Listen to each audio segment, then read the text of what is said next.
Okay, well, no, Jessica, are you ready to get started? Okay, wonderful. Excellent. Wonderful. Welcome everyone to the September 2022 meeting of the Brooklyn Community Board to Health, Environment, Social Services Committee. I'm very honored to be back here for another year, and my name is Brandon Smith. I'm chair of the committee. There are some virtual meeting instructions that I'm gonna read out, and we can get on with a nice meeting tonight.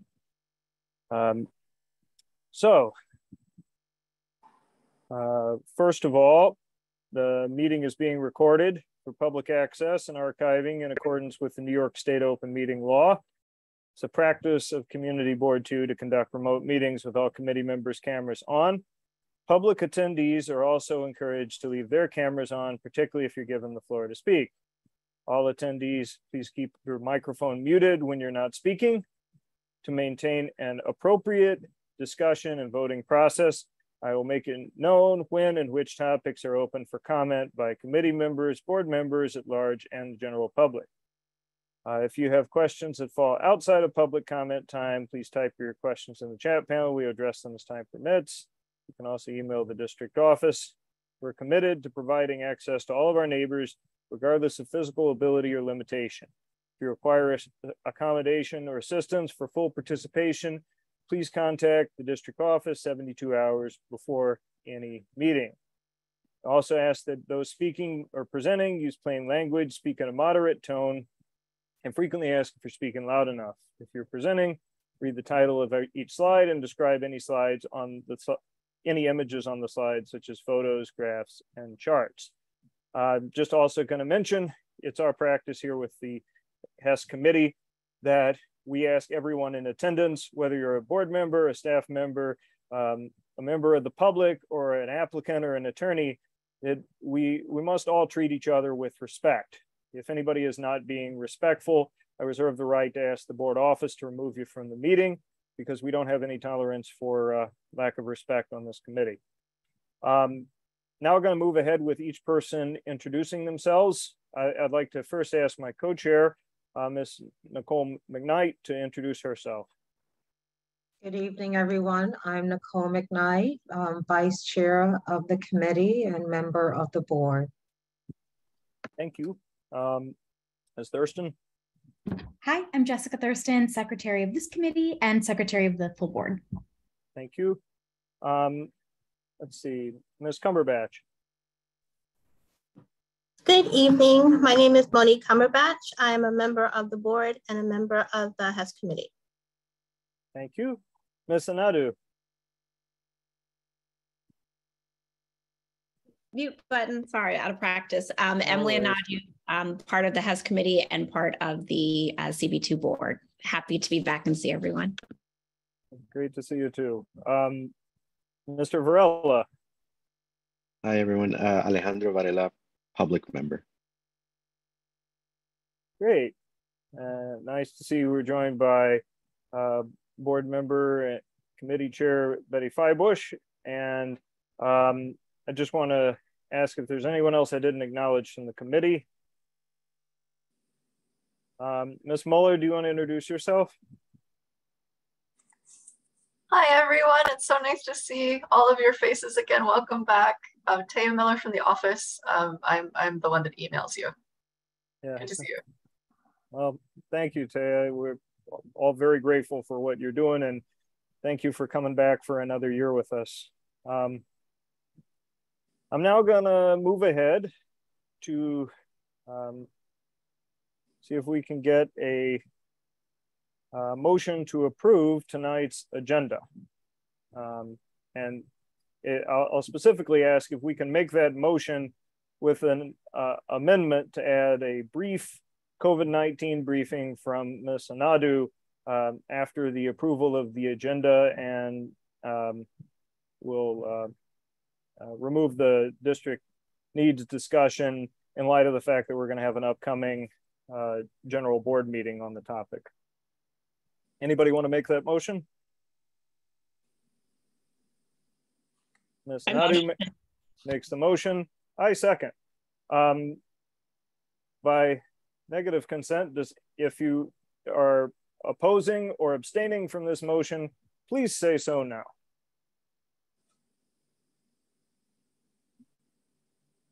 I will consider tonight's agenda approved. Thank you. Previous minutes from June of 2022. I don't know if everybody has any comments, but just to get us started, I'm going to make a motion that we approve the minutes from June of 2022. Do I have a second? I'll second. Second from Ms. Cumberbatch. Any corrections, edits, what have you, feel free to reach out to our secretary or the board office. But at this point, by negative consent, does anyone oppose or abstain from approving the minutes of June 2022?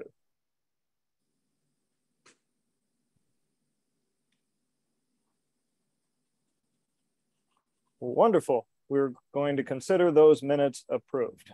Before we go into open session, I'm going to ask Ms. Anadu to give us an update on the COVID-19 crisis. For those of you who don't remember from last year or are your first time attending the meeting, we do have an update each time on the COVID-19 crisis to educate folks about how things are going in the community. Yes. This update will be briefer than normal, easing people back into this and trying not to be too doom and gloom. Oh, wait, ignore. Okay, I'm sorry, let me share screen. Apologies.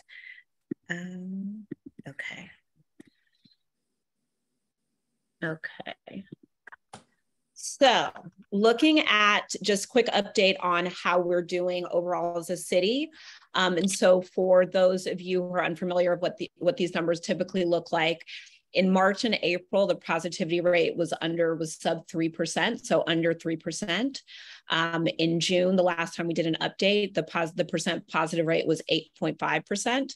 And so the good news is that both in June and currently with the 8.7%, we are decreasing, but this is still really high percent positivity rate. I think that everyone understandably is suffering from COVID fatigue.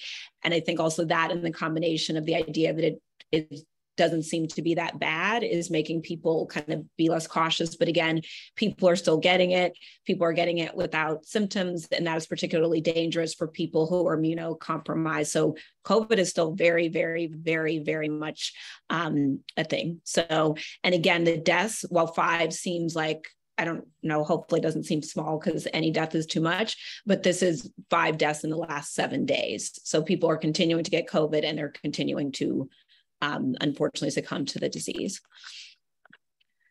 Vaccinations still matter. The slide never changes because what this shows is that basically if you're vaccinated, while again, people think it is mild and COVID is not a big deal, the important thing is get vaccinated, get boosted, because what we consistently see from June and September, you're seeing, so yes, overall there have been more cases just because more time has passed, but in terms of the rate of hospitalization, the rates of death, you're just better off, and why chance it? So, please, messages there is just to stay, to make sure you're getting vaccinated and getting boosted.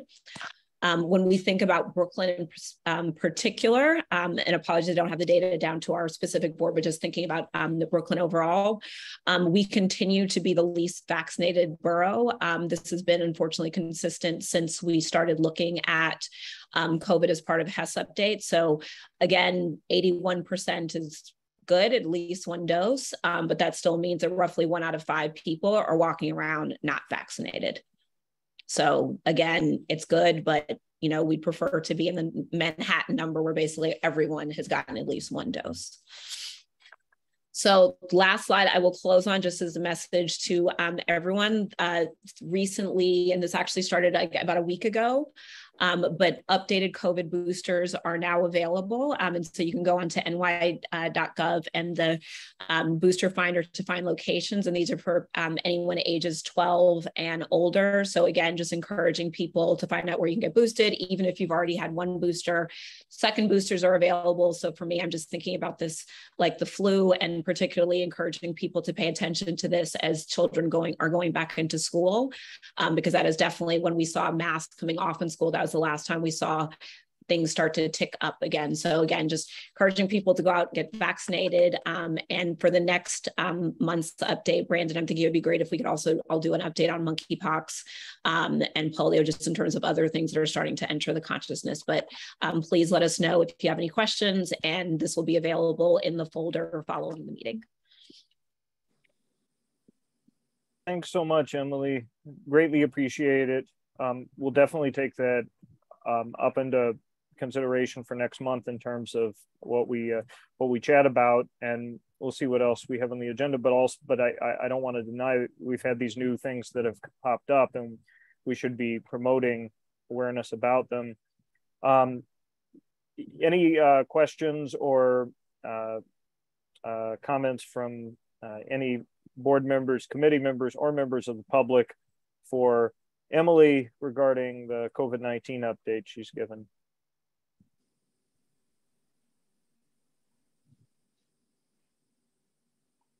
Well, thank you very much, Emily. I appreciate you being able to cover this piece, and you've really taken it to the next level with these decks. So it is greatly appreciated, and the committee, I think, is showing that they really love this. So thank you. Next point on the agenda is an item entitled Open Session for Public Comment on Approved Agenda Items. This section of the agenda is specific to the agenda items that we have on tonight's agenda, but it's not the only opportunity that you would have to have comments on these agenda items if you're a member of the public who would like to speak. We are going to have each of the liquor licenses that are here tonight give a brief presentation, and afterwards there will be an opportunity for the public to ask questions and comments. So you can feel free to raise your question or comment now. You can feel free to raise your question or comment later. But at this time, if you have a comment or a question about any of the approved agenda items, those liquor licenses that are on the agenda tonight, now would be a time to raise it. Is there any public comment?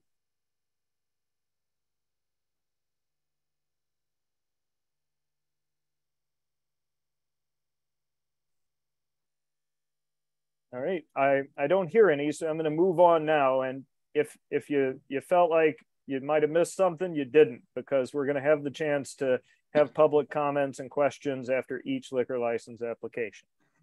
First up on the agenda for new liquor licenses tonight, we'll have the new full liquor wine, beer, and cider.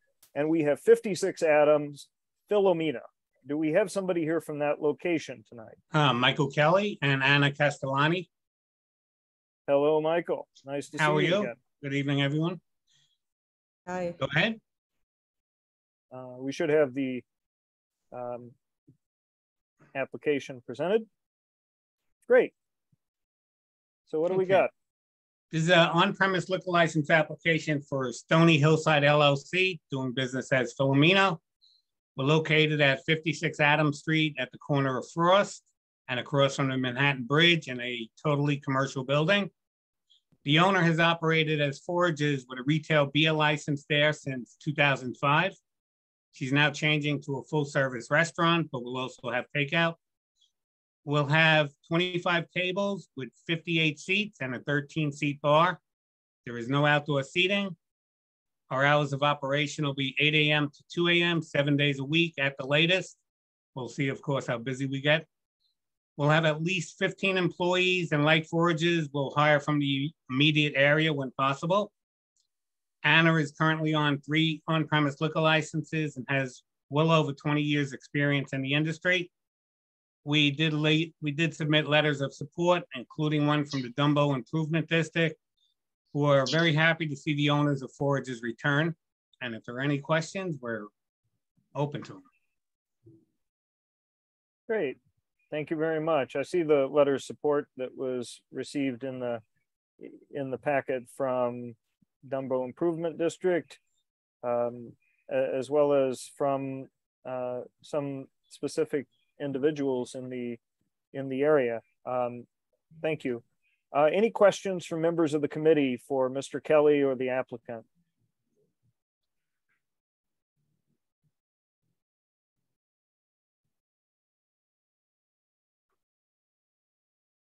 While we're thinking about that, I also want to open this up to board members and any members of the public who might have questions for 56 Adams Filomena, Mr. Kelly or the applicant, Ms. Castellani. I see you've got background music on the inside, and you're not doing private events. And it's going to be 8 a.m. to 2 a.m. 7 days a week. That's yes. Pretty much it? Yes. Yep. All right. Does anybody want to make a motion here? I motion to approve. Okay. Got a motion to approve from Ms. McKnight. Do we have a second? Second from Ms. Thurston. Any discussion on this motion?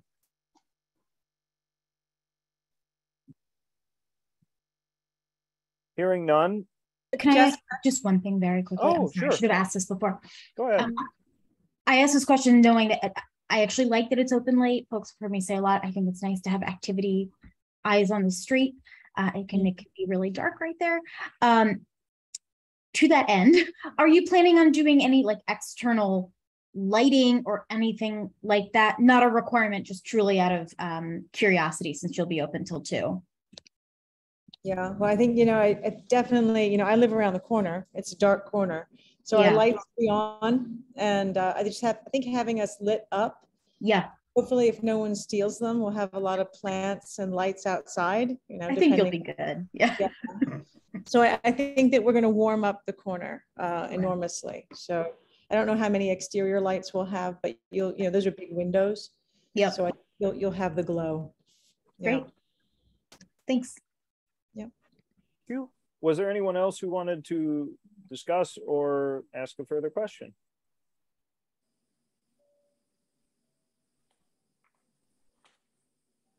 Well, with the motion on the floor, I vote to approve.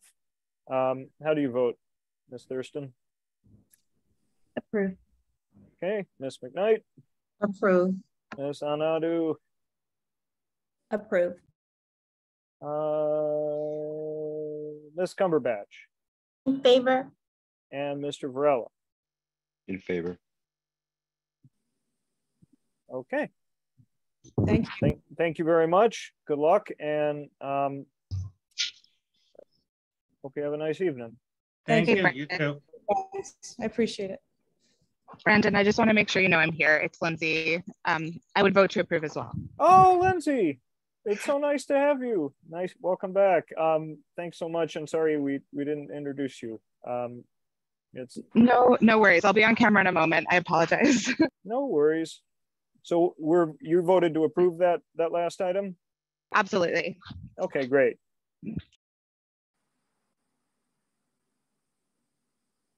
Next on the agenda, 306 Gold C2 Pollo Doro.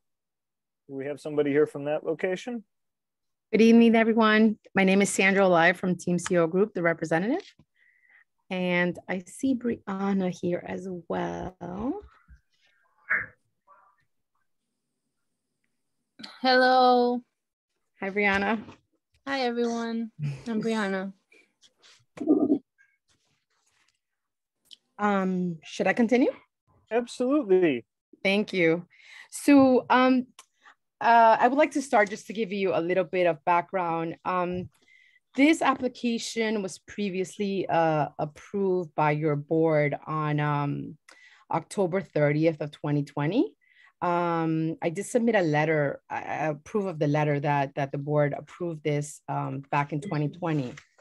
Unfortunately, the application process that was submitted to the SLA, unfortunately, the representative on file for the submission failed to submit some required documents for the applicants, unfortunately. And that's how we're back to square one. Yeah, so here we are again in front of the board and the community, trying to help this family get this application approved. Everything has remained the same as far as hours. It's still, you know, they're still running the same menu, which is fine cuisine, Peruvian food. We have, right now, we have, as far as the layout of this premise, we have 18 tables and 36 chairs. The only thing that I added to this application, and we're still inquiring with their architect, is that they have the front of this location has a sidewalk that technically belongs to the building. So I had suggested the possibility of having some tables and chairs outside if the open restaurant DOT program does not continue. From my understanding, it's looking like it's going to stay. But that's the only thing that we would want to add or change within this application if it's something that they're able to do legally. Other than that, the hours are remaining the same. Nothing's really changed. We're just, you know, coming in front of the board again to get in more updated approval so we could submit a new application for the applicants. Thank you. Thank you very much. And when did you say you were approved before us the last time? October 30th of 2020. Okay. Same corporation, same owners, same everything. Yep. Okay. Great. Cool. So let's see. It looks like you're proposing to do outdoor seating, and it would be 12 p.m. to 10 p.m. 7 days a week. Correct. And that this would be the open streets that you had just discussed would be the outdoor seating that's referenced there? Correct. Okay, great. And in terms of private events, what kind of private events would you be having? So the owners are really involved with, obviously, local charities, and they're also big with the Peruvian consulate. And they do host private events at the council, at the Peruvian council. And then it's not a large amount of private events, but it's always catered around the consulate of Peru. Okay. Yeah. So is this like a dinner party, or like kind of something like that? Correct. Okay. All right. Questions from members of the committee?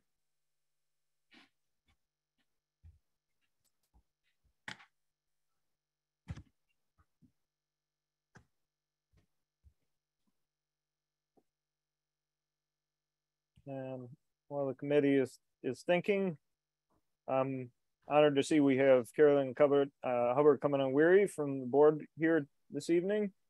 And board members of the public, any questions or comments for 306 Gold?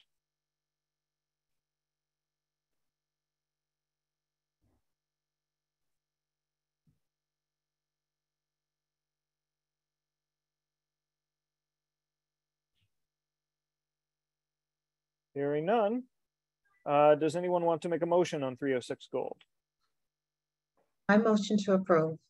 We have a motion from Ms. McKnight. Is there a second?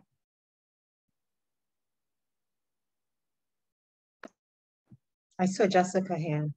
Oh, sorry. Oh yeah, sorry, I was typing, but yes, I'm happy to second. Okay, second from Ms. Thurston. Any discussion on this motion?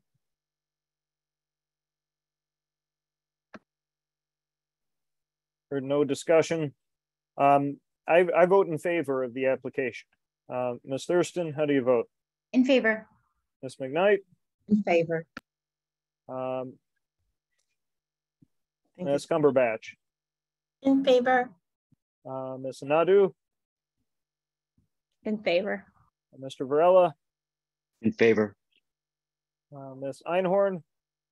In favor. Okay. I think that's everybody. Congratulations and good luck. Thank you very much. Good night, everyone. Be safe. Thank you so much. Okay. Next up on tonight's agenda, we have 660 Fulton Divine. Do we have somebody here from that location? Yes. Good evening. My name is Samuel An. I'm an attorney. I'm helping Mr. Josh Atael in the application for a full liquor license. Josh should be on the phone with us. Josh, are you there? Josh? Okay, Josh couldn't log on the meeting, but he said he was on the call. Josh, are you on there? Chairman, do you want me to go and proceed with this, or can I give Josh a call?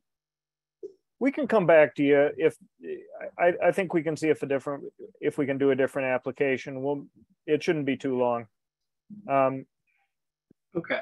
So let's move ahead and we'll take 110 Smith, Tipsy Grape. Have we got somebody here from that location? Hello. Hi, can everybody hear me? Oh, hi, Mr. Usagi. Nice to see you again. How are you, sir? Pleasure to be back here. Hope all is well. Thanks for having me back. So I'm actually here with one of the applicants, Mr. Gallant. In the meantime, I've submitted an amended outdoor seating chart, lessening the amount of tables and chairs. And I also submitted a specific diagram where the chairs and tables would be adjacent to the side of the premises on Pacific Street. So I think that's what the board was looking for, a clear diagram of where the seating outdoors was going to be. Yeah, and let me just stop you for 1 second, Mr. Visaki. I appreciate you doing that because that was the item we had discussed at executive committee when you came last month. Yeah.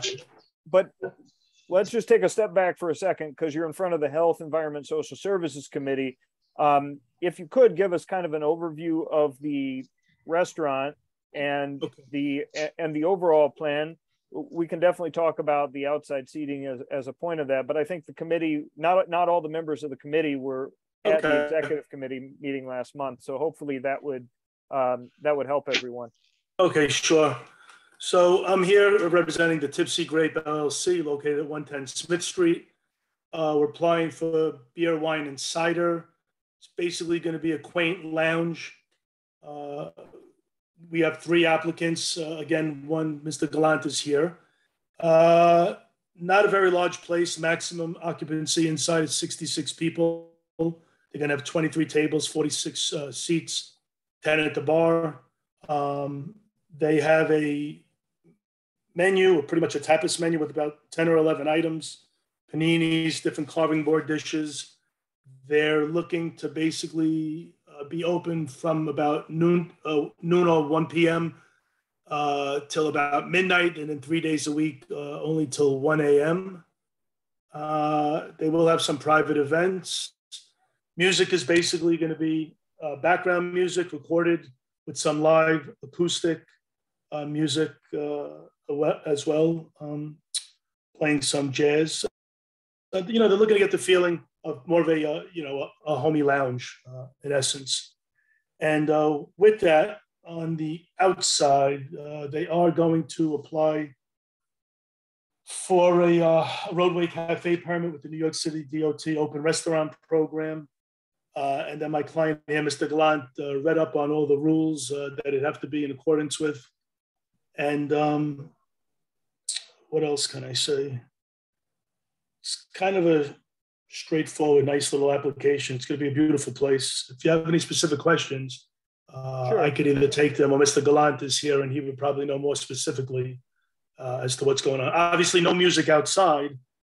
And last time, I think we had asked for some extended hours outside, but I think somebody at the board may have mentioned 10, but we were really looking for 11, cutting that down from, I guess, the requested hours outside.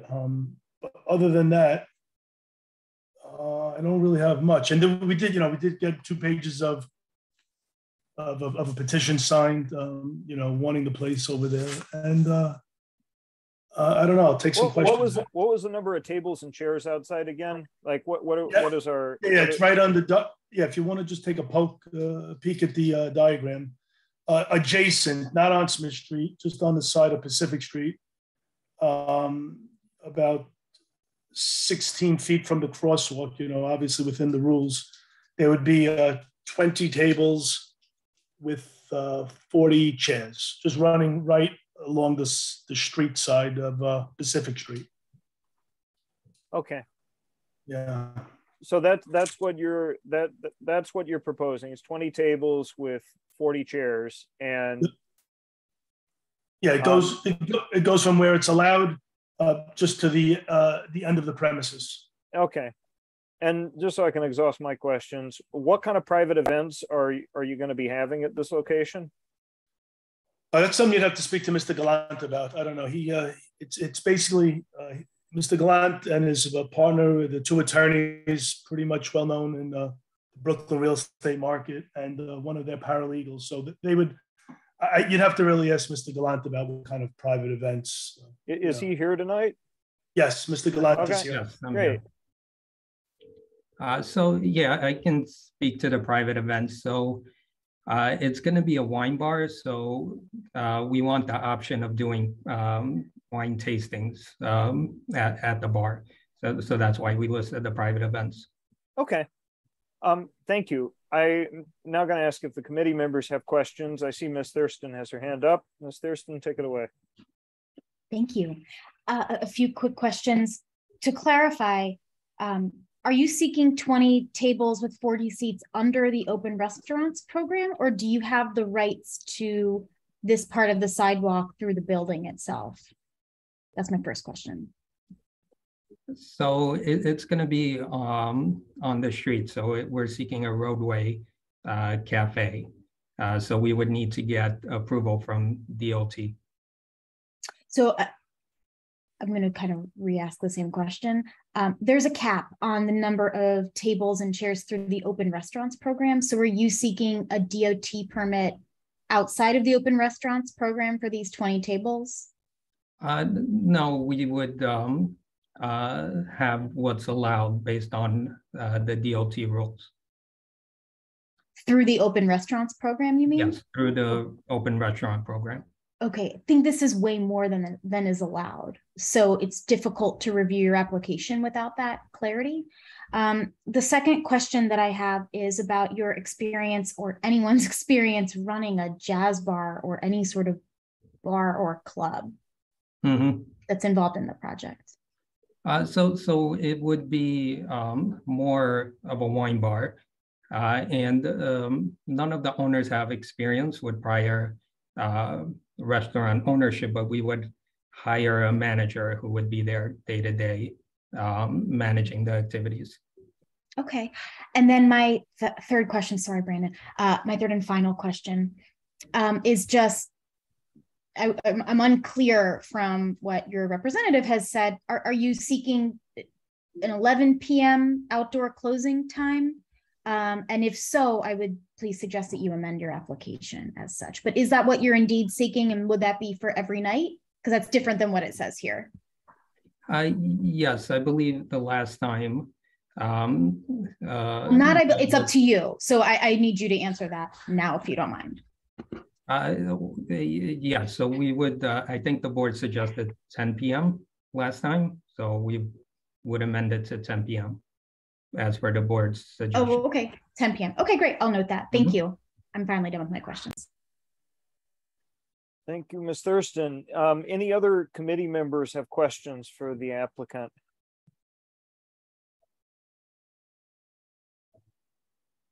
Ms. Einhorn. And Betty.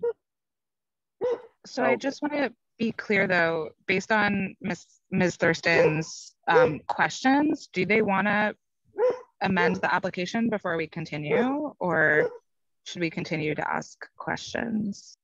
No, they can amend it after. Okay. Thank you. So the outdoor seating, is it just 2 tops? Because it looked like you had 20 tables and 40 chairs, but it's pretty abnormal to just have 2 tops. I was wondering what the layout outside is going to look like. Yeah, so on the diagram, I put each table is 2 by 2. So just to have the option of maybe separating the tables that are next to each other. So it's would be 20 2 by 2 tables and 40 seats. So they can be combined into, I guess, 4 by 2 tables, and that would be that would create 10 tables, I guess, with 40 seats.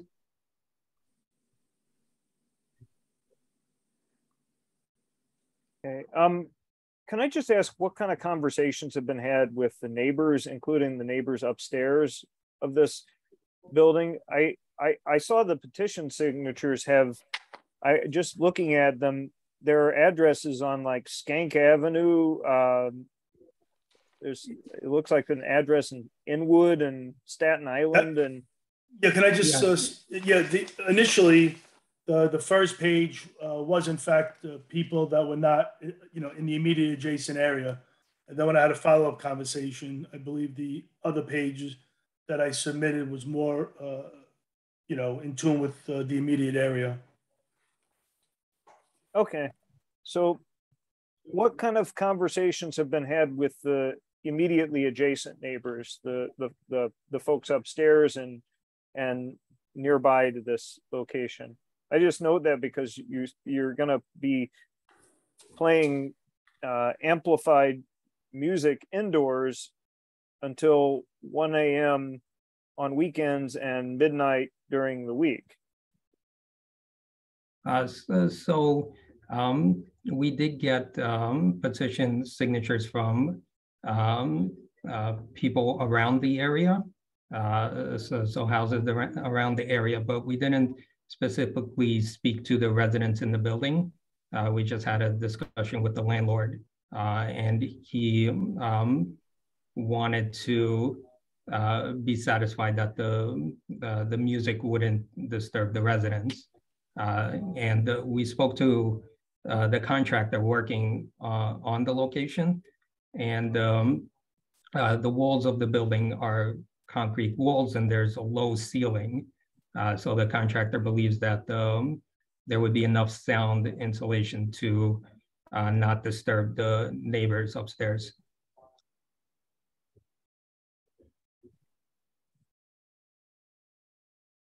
Okay. So I guess I looked at the application. It indicates that you do not plan to do any additional soundproofing. Is that correct? Correct. But if we get any complaints from the neighbors, we do plan to soundproof, add additional soundproofing because as for our discussion with the landlord. Will the folks upstairs and the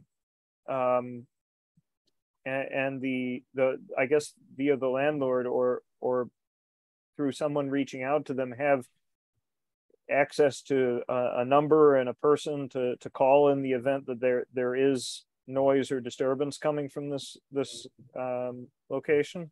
Yes, they can go through the landlord or they can speak to somebody on site, and I can also ask the landlord to provide the residents with my contact number in case there's any complaints. Okay, well, if the landlord, if the residents can be provided with a contact number of someone at the restaurant who can who can adjust the noise if it exists or if it's a concern, that would be preferable, because I don't think we would agree that it would be a good idea to rely on the landlord to intermediate such circumstances. Any on-site manager, absolutely, they'll have the cell phone. Okay. I want to open this up to board members and who may have questions. And I see Ms. Flatbush has had her hand up, and I want to recognize her to ask her question or make her comment. Thank you so much, Mr. Smith. Okay, so there are several questions I have. One is, you said you're applying for the open restaurants, but until you get that, what do you plan to have? Do you plan to have all those tables and seats on Pacific Street on the sidewalk?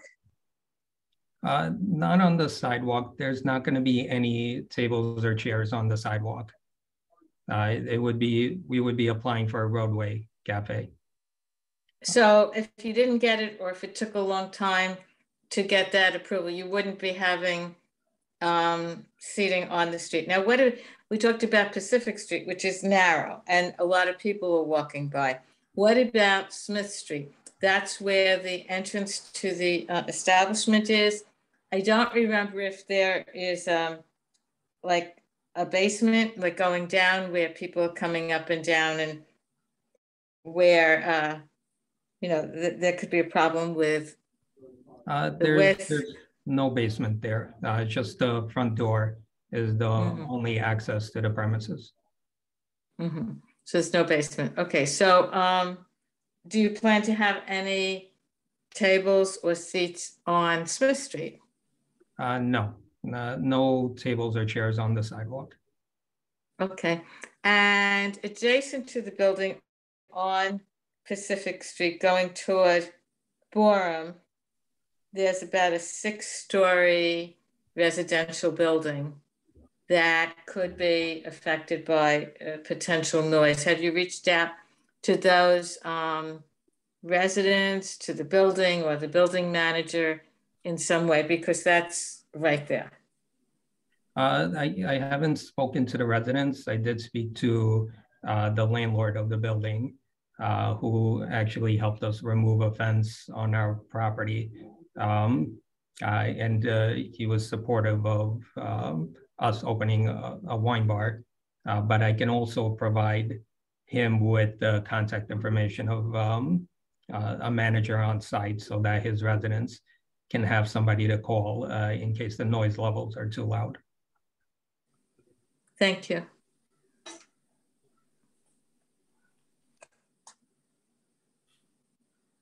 Any other board members or members of the public who have questions for this application?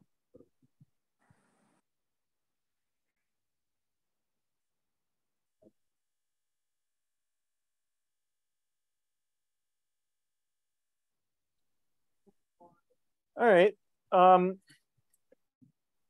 Hearing none, does anyone want to make a motion for this application? May I make the motion? Sure. I'm going to suggest some conditions and very much welcome the committee members and other board members' input on them. I'm going to suggest a motion to approve with the following conditions. 10 p.m. outdoor closing time every day.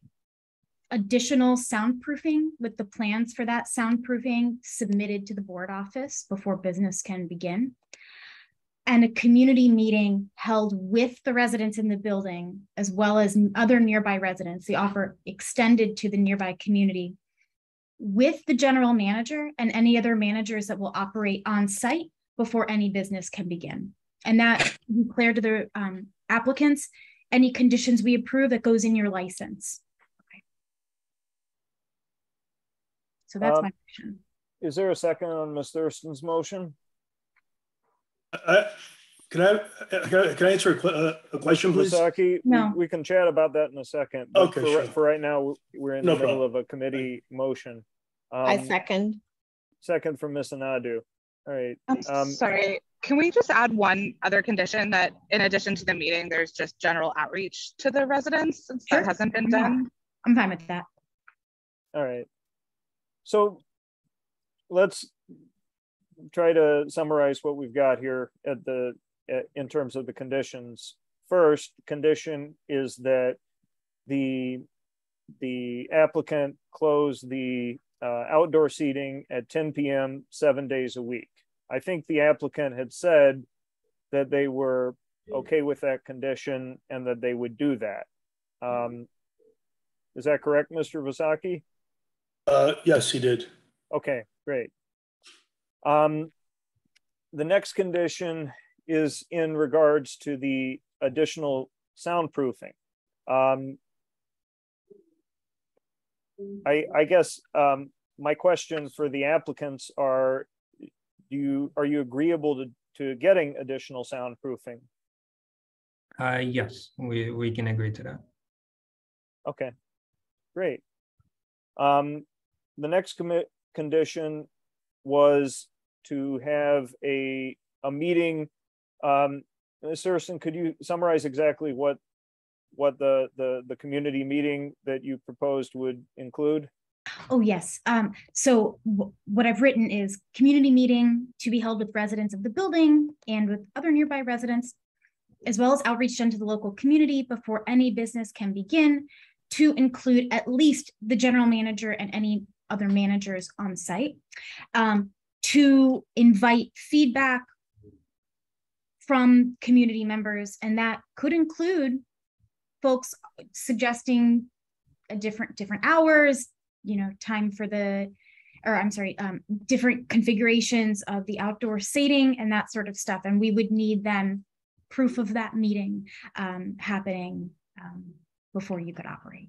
That's what I was envisioning, just sort of a general meeting. Okay. I think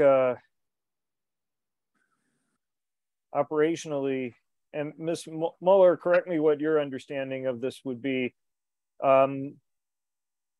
Let's say that the applicant did this meeting and was able to provide the proof. Would we be able to collect that information as a board office and ensure that the liquor authority is apprised of it? Yes, and I commend Ms. Thurston's motion with conditions. I think that is a strong exercise of the community board's ability. Just to give you additional context from the letter of the SLA law, it states that these stipulations become conditions of the license privilege, and failure to comply subjects the licensee to disciplinary action. The SLA is also able to impose additional conditions if there is good cause to do so. Okay. So, Mr. Gallant and Mr. Usagi, are you agreeable to having a community meeting as Ms. Thurston proposed? I just want to ask one question, if you don't mind. Sure. Is this because of the amplified music? Because I've been doing this 13 years, and I respect the board's requests and stuff. It's just that when I presented to other applications throughout the city, and we say they're going to have background music, live acoustic music, like what's throwing this off? Outside, there's no music. Inside, is it the amplified music that people are worried about? That we're closing at 12 and 1 a.m. Brandon, would you like to answer, or would you like me to? It's a wine bar. I'm just trying to understand what my clients have to do. Like after this meeting, our intentions are to basically file the application. So are we going to get stipulations that we could sign off on now and then do these meetings before we actually open? Because, we'd like to kind of get the ball rolling with filing the application. So I'm just trying to understand the process of, agreeing to 10 is no problem.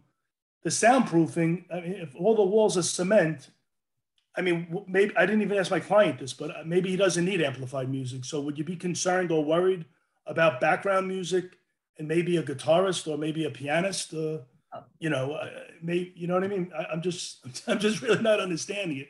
It's a quiet little wine bar. I don't really see any aggressiveness here. Mr. Usagi, I think there are a couple comments in there that you want to mention, but I just want to make note of the fact that it's not often that we have a list of signatures like we have with this application. This is just my interpretation of it, but collectively, the list of signatures, and I'm reading page 1 and page 2. Mm-hmm. I don't think any of these people live anywhere near this location. I'm not going to read all the different streets, but there are people who live in 71st Street. There are people who live in East New York. There are people who live in different parts of Brooklyn. Right. And what's very evident is that when we have these discussions, we often have folks come to us and they've met with the people in the building. Yeah. They've spoken with them, and many of those people are not doing amplified sound until 1 a.m. And I think from that experience, like I've been doing this for 8 years here on this committee, and I think it's in some cases a case-by-case determination, but in this case we have a risk that someone here might object to the amplified sound, and we're trying to make accommodation for you to have this this license in the time being, and that's why we've put the conditions on this in what we're proposing. I mean, we can all go through all of this, but it seemed like your client was willing to do the soundproofing, and my question here is whether the meeting with the members of the community would be acceptable to you. Yeah, I'm just trying to find out, maybe amplified music. That's why I originally asked you, is it the amplified music that is of such concern? Huh? I added these stipulations because I am personally very concerned that the applicants have no experience running a bar. Right. And want to do it in a quiet residential area. Again, aren't able to answer a lot of our pretty straightforward questions directly, and haven't engaged with the residents in the building. If I had my druthers, I would not approve this application. But that is not in the interest of the community, of the applicant. It's better that we provide stipulations. The stipulations. Let me finish. Yeah. I would highly encourage you to have this meeting in the near term and demonstrate that you all are good neighbors. That is not coming through in this application, and it is what raises concerns. Okay. So who would set up this meeting? My clients would go and ring bells and.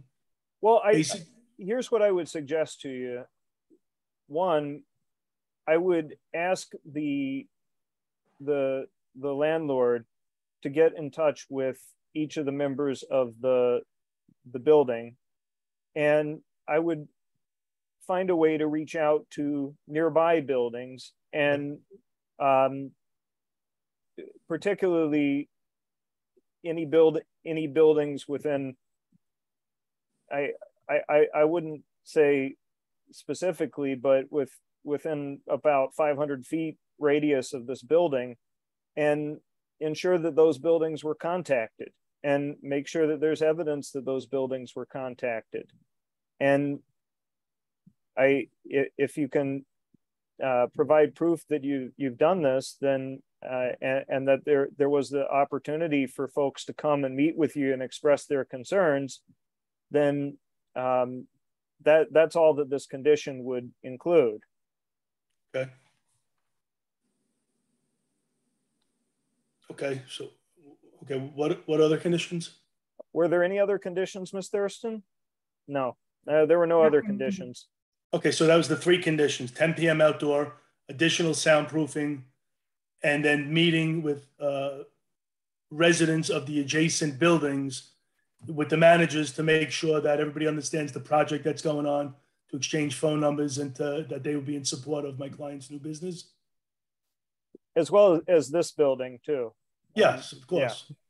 I think the other condition I had recommended was the outreach, because there's point in having the meeting unless the outreach is conducted. Yeah. Right. That was what I mentioned in terms. It's kind of part of the same condition, but it's an additional element, is making sure that there's outreach.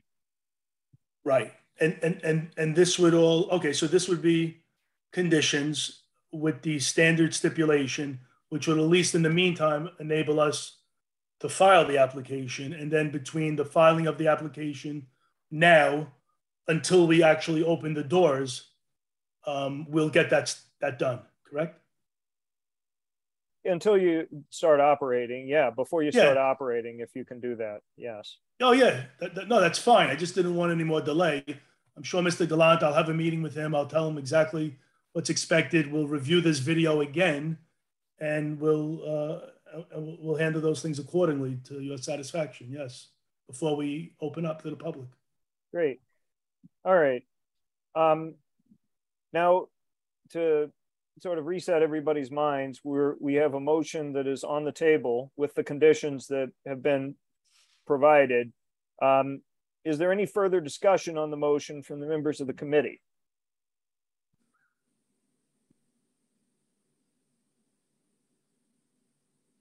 All right. Well, hearing that, I vote in favor of the application. Ms. Thurston, how do you vote? In favor. Ms. Einhorn? In favor. Ms. Cumberbatch? In favor. Ms. Anadu?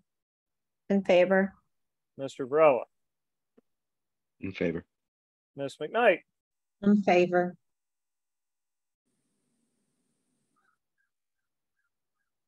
Thank you very much. Good luck, and I hope you have a nice evening.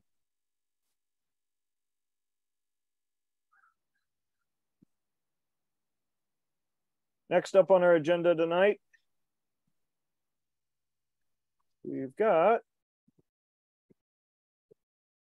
163 Plymouth, Usagi. We have someone here from that location. Good evening. My name is Sanika Reddy. I'm an attorney with Warren, Kalyan, and Maddox. I'm here on behalf of Usagi. Usagi, which is SSK Supply New York Inc., which does business as Usagi, is located at 163 Plymouth Street. It is currently a art gallery, cafe, and retail location.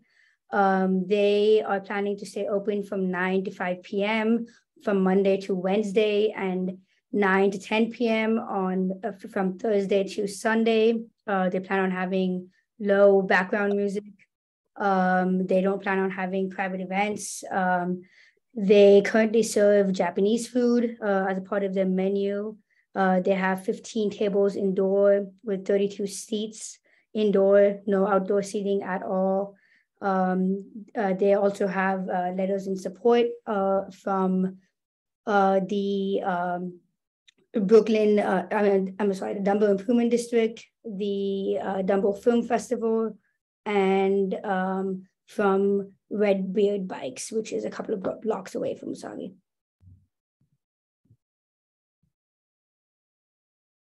Great. Now, what kind of private events will you be having? They don't plan on having any private events as of right now. It's basically a gallery, a retail shop, and a cafe. It's pretty low key. It has really soft music. We don't see it actually disturbing anyone in the neighborhood. Okay, and you're only going to be doing this until 5 p.m. on Monday, Tuesday, and Wednesday? Correct. And from 9 a.m. to 10 p.m. Thursday to Sunday. Okay. Okay. I'm sorry if I missed it. Will there be food here? Yes, Japanese food. There's a menu that they're already served, just authentic Japanese food. Great. All right, and it looks like you will have background music only. Questions from members of the committee for 163 Plymouth? Ms. Thurston. Just a question. Is this the place that's been there and it's just seeking a liquor license now? A beer and wine license, correct. Beer and wine, thank you so much. Okay, yes. Got it. It's been open a while. Correct. Okay, thank you. Any other questions from members of the committee, the board, or members of the public for this application? 63 Plymouth, or 163 Plymouth, Usagi. What's the cross street here? J Street. J Street, okay. Wonderful. Looks like we got some letters of support and no objections. Anybody want to make a motion? I'll make a motion to approve. Motion from Ms. McKnight. Do we have a second? I motion to second that motion. Sorry. Just great. Ms. Anadu with the second. Discussion on the motion. Hearing none, I vote in favor. Mr. Varela, how do you vote? In favor. Ms. Thurston? In favor. Ms. McKnight? In favor. Ms. Cumberbatch? In favor. Ms. Einhorn? In favor. And I'm in favor. Ms. Nadu. oh, Ms. Anadu. My gosh, my squares bounced around. We have you. Okay, great. And I didn't forget anybody else, did I? No. So congratulations and good luck with your new service. Thank you, sir. Next, we have 80 Front Street Pizza. Somebody here from that location? Yes, hi, can you hear me? Yes. Okay, great. My name is Kenneth Suh. I am the owner of the Front Street Pizza. And as the board requested, I'd like to present a little bit of overview of the application. Okay. As you know, the Front Street Pizza has been there for 30 years. And in June 30th of 2022, I purchased this business from Dumbo Pizza, who's been selling wine, beer, and cider along with the pizza to the Brooklyn community. And I am actually, I just put in my application for beer and wine cider so I can serve the community with the pizza with a nice combination. With the previous owner, there has not been any incidents or accident with the alcohol abuse. And as you know, pizza, we just sell pizza and we don't sell to heavy drinkers. I don't think there will be any heavy drinkers. So I am seeking a beer and wine license, to serve in the community. I don't have an attorney, so I am just presenting myself. Okay. Well, we appreciate your presentation. Thank you very much, Mr. Sue. Okay. What is the outdoor seating at your location like? We have outdoor seating which was built during the COVID, and basically, when there's a question on the application whether if I wanted to apply for the open restaurant, basically the DOT came to me about a week ago and asked me to remove the outdoor seatings, the structure on the Front Street, due to redoing the sidewalk. So I am actually removing one part of the outdoor structures on this Saturday. And I have not decided whether to apply for open restaurant structures, because as you know, taking it down and putting it back, financially, it costs a lot of money. So I have not decided what to do on this one yet. Okay. But the seating is out on the street or on the sidewalk? Sidewalk. It's on the sidewalk. Okay. Yeah. Yes. And you're proposing to have, it looks like 7 tables with 23 seats outside. Right. Mm-hmm. Okay. And is that how many you currently have? That is the table seats I have outdoor. I have 23 chairs. Okay. Mm-hmm. That would be, if that's what you have, then that's what's on your application. Okay. Right. Mm-hmm. Yeah. Questions from members of the committee?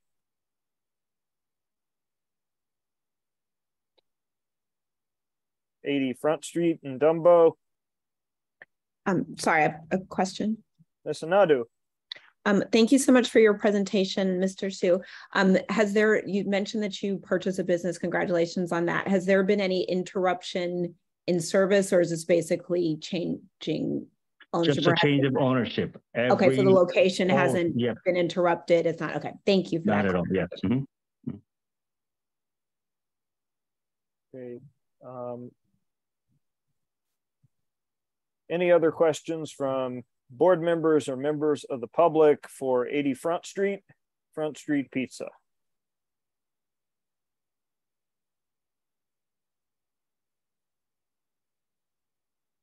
Hearing none. Does anybody want to make a motion?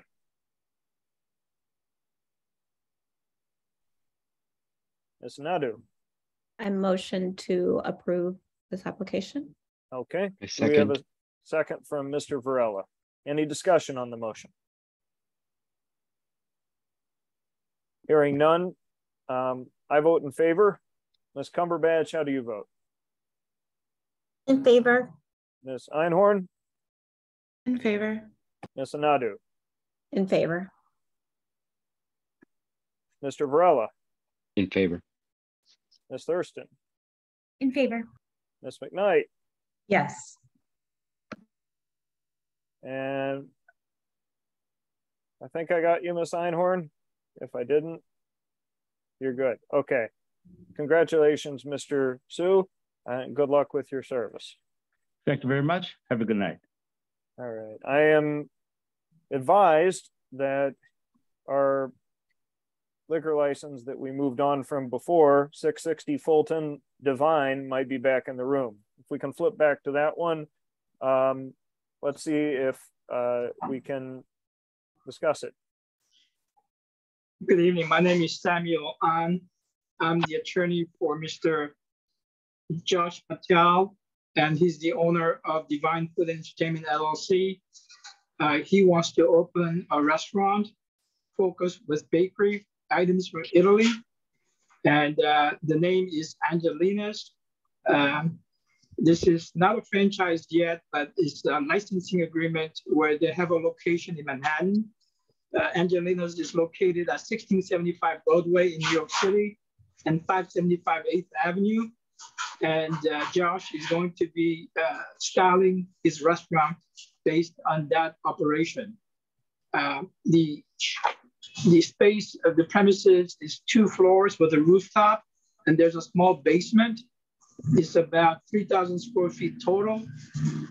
It has about 30 indoor tables. There's an outdoor, which means the rooftop has about 7 tables. The rooftop is a sitting area for about 24 people. There is no loud music except for background music. We don't have acoustic music. We do not have amplified music, and there will be no DJs.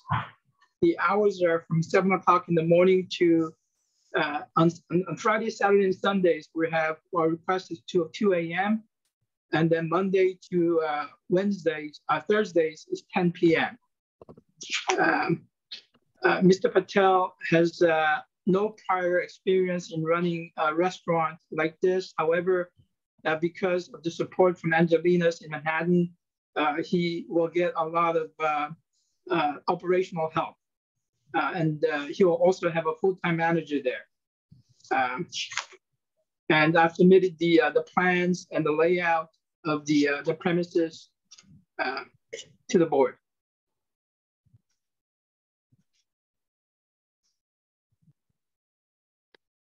And Mr. Patel is on the phone joining us.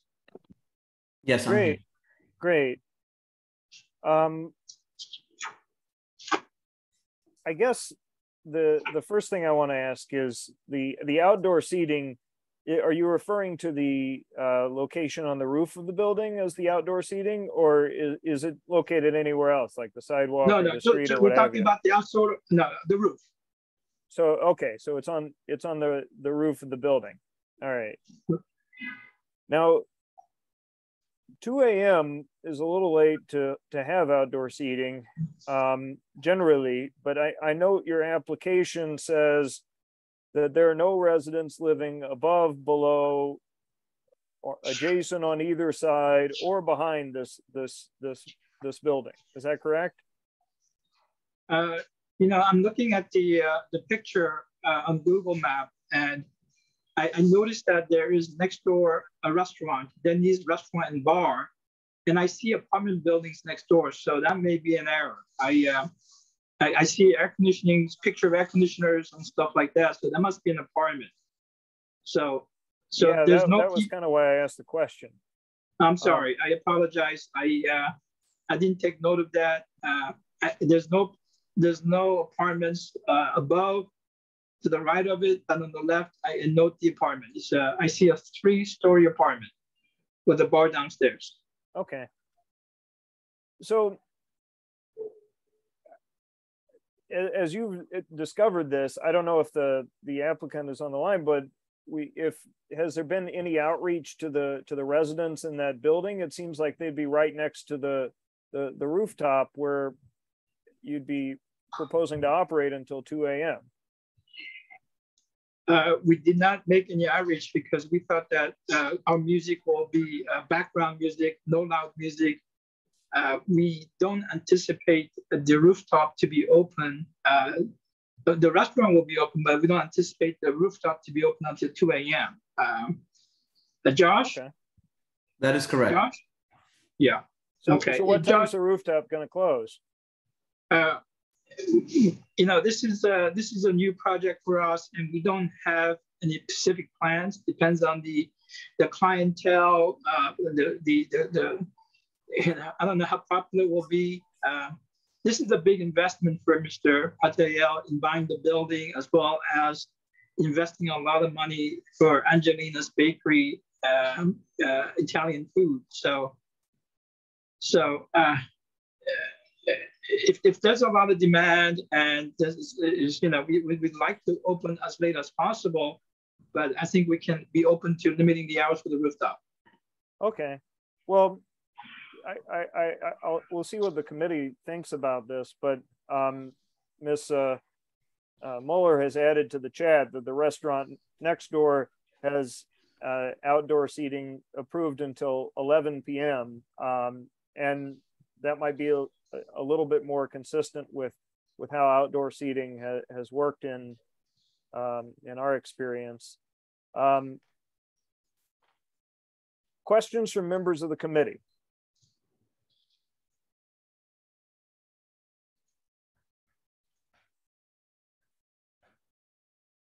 Oh, I think I saw something. Did somebody have a question? Any? I have a quick one. Sure. Well, I guess first a statement. It's never ideal to not have any signatures of support, particularly when you are, like you heard earlier, or may not have been on, but because you haven't operated a venue like this before, it's a bit concerning to us. Would you, let me restate this, what is your plan for outreach to neighbors? Is that a question for me, or as the owner or my attorney? You can answer it however y'all want.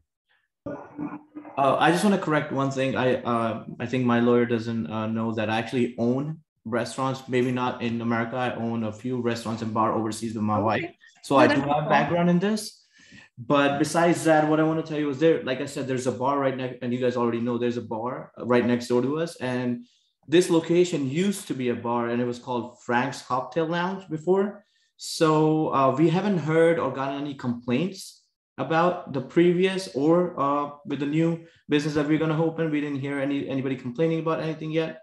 So we particularly don't think that there's going to be an issue with this. And like, we don't want to open outdoor seating for late hours. And we would like to open as late as we can, but it's definitely not going to be till 2 a.m. Okay, so let me just restate my question. What is your plan for engaging with neighbors? Jessica, what I would do is that I would recommend Josh to reach out to all the neighbors nearby, especially on the building next door, the upper floors, about the idea that we have, what kind of operation we have, let them know about the website we have on Angelina's, so they are familiar with their operation, and we can submit a statement to you saying who we reached out to after today. So we'll make an outreach to the neighbors right nearby the location. Okay. Any other questions from members of the committee? And just for recollection, for everyone's recollection here, I see that we have a note in the chat that there were no complaints recently on Frank's, the prior establishment there, and there are no windows from the building facing the rooftop. I would also note, I looked up Frank's, at least on Yelp, and it indicates their hours were on the indoors until 2 a.m. Monday, Tuesday, Wednesday, and Sunday until 4 a.m. Thursday and Friday. But we have to understand that that isn't always accurate. So that is accurate. Sorry, just because I used to frequent Frank's. Oh yes, and definitely. And I think where the building is situated, because it is in an area, and to your point, there are no windows, you generally didn't get complaints, because even if people didn't really spill out into the streets, but there is the stuff above Denise, but there's not a lot of residents right around Frank. So you just don't tend to get issues. That was never an issue with Frank. Okay. Would you happen to know whether the rooftop area was used by Frank's? The rooftop was never used, to my knowledge, was not used. Monique seems like she frequented it as well. So yes, no, we never went onto the roof. Okay. All right. Great. Any other questions from committee members, board members, or members of the public for this application?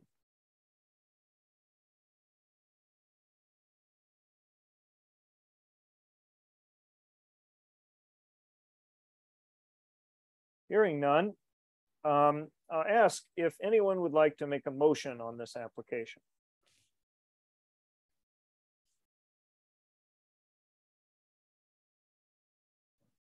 I think Betty has her hand up. Who has their hand up? I'm sorry. I motion to approve. Yeah, Ms. McKnight has a motion to approve. Do we have a second? Second from Ms. Cumberbatch. Thank you. Now, did somebody have their hand up? I don't want to disqualify anyone from speaking. Ms. McKnight, I'm going to suggest that we condition the motion to approve on having the outdoor seating close at 11 p.m. Yeah, I forgot about that. Is that acceptable to you? That is acceptable. Okay. Mr. Ane, is that acceptable to you guys to close the rooftop at 11 p.m.?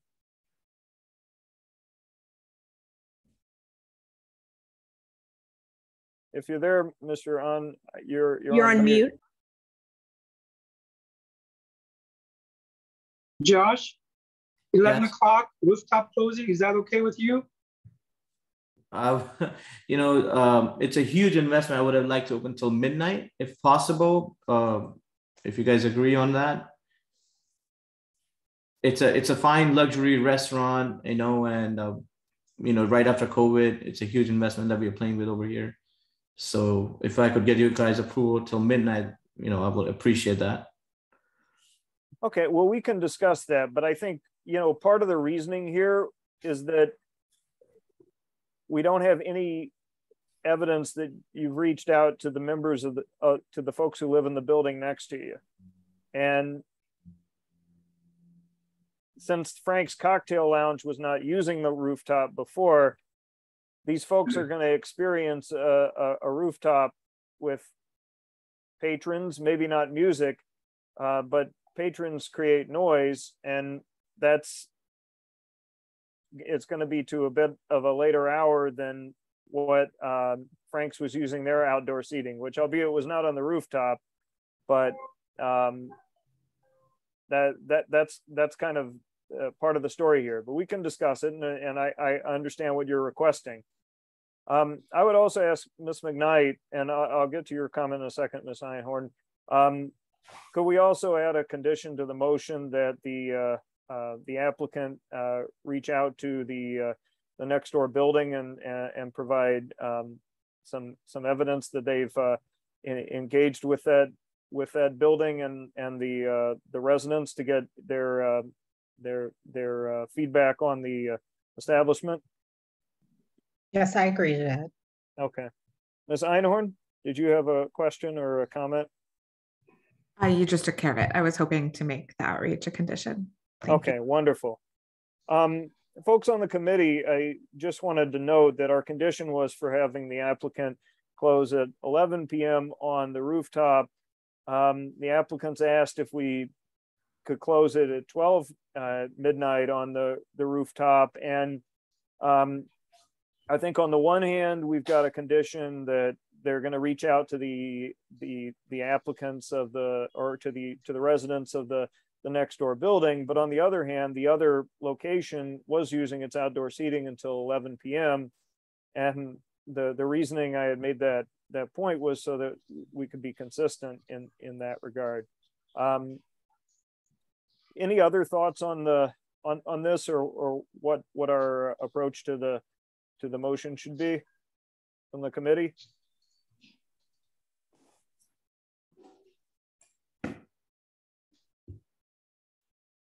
Ms. Einhorn. Personally, I think because it's three units, if they do outreach to all 3 units, I'm comfortable with midnight because Frank's was open till 2. It doesn't seem till 4. Emily, we should get a drink sometime. And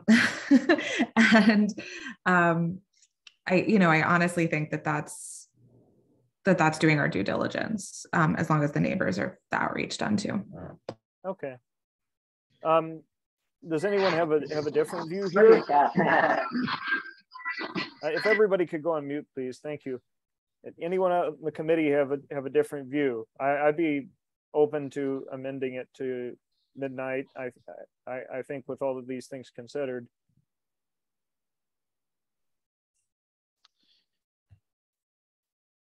Ms. McKnight, will you accept my amendment for midnight?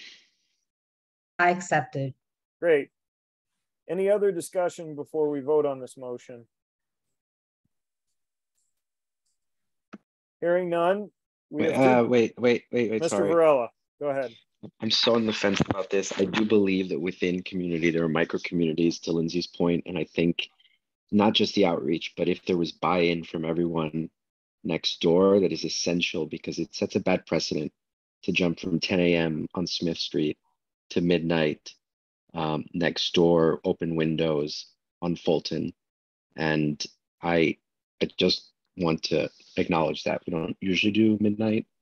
And I can see from the map here, all of the windows sort of just beside what would be the outdoor rooftop area.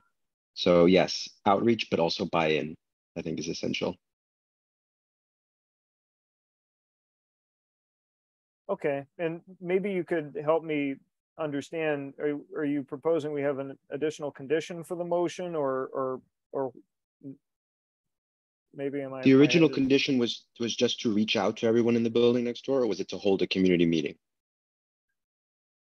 The original meeting, the original condition was to reach out and to get the feedback from members of the next door establishment. But I think maybe what you're saying is there should be, acceptance of the operating approach of this business to the degree that the folks in the next door building can be contacted and want to participate. Yeah, and to Taya's point, in the chat, we have said before, if all goes well on renewal, folks can apply to extend, right? There are no complaints and you can extend your hours. But again, if there's a condition there that can be met where they have support from their neighbors, particularly those windows right around the corner from there. Thinking that's a bedroom window right there. I'm looking at it right now, the image. It's a bedroom window right there, and there's a table just beyond my bedroom wall. You know, it's and that's going till midnight every night. That What time does Moe's close? Moe's goes late. And I guess why I ask about Moe's, because I think of that whole block being just activity. And so, as Lindsay will tell you after we have drinks, I just remember both Moe's and Frank's being places that were open until 3, 4, 5 in the morning. And so I am not, you know, I'm someone who like literally that's is my neighborhood. And so I'm not suggesting that at all that the needs of the community aren't important and we shouldn't consider and, you know, try and take, you know, whatever measures we can to make sure people feel heard.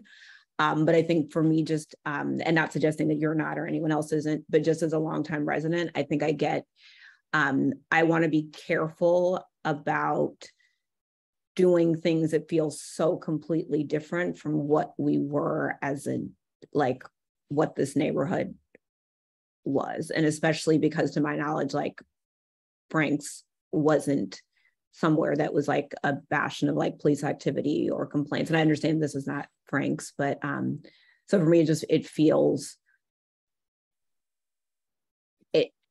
part of the move to the suburbs that I feel in this neighborhood sometimes, just being honest.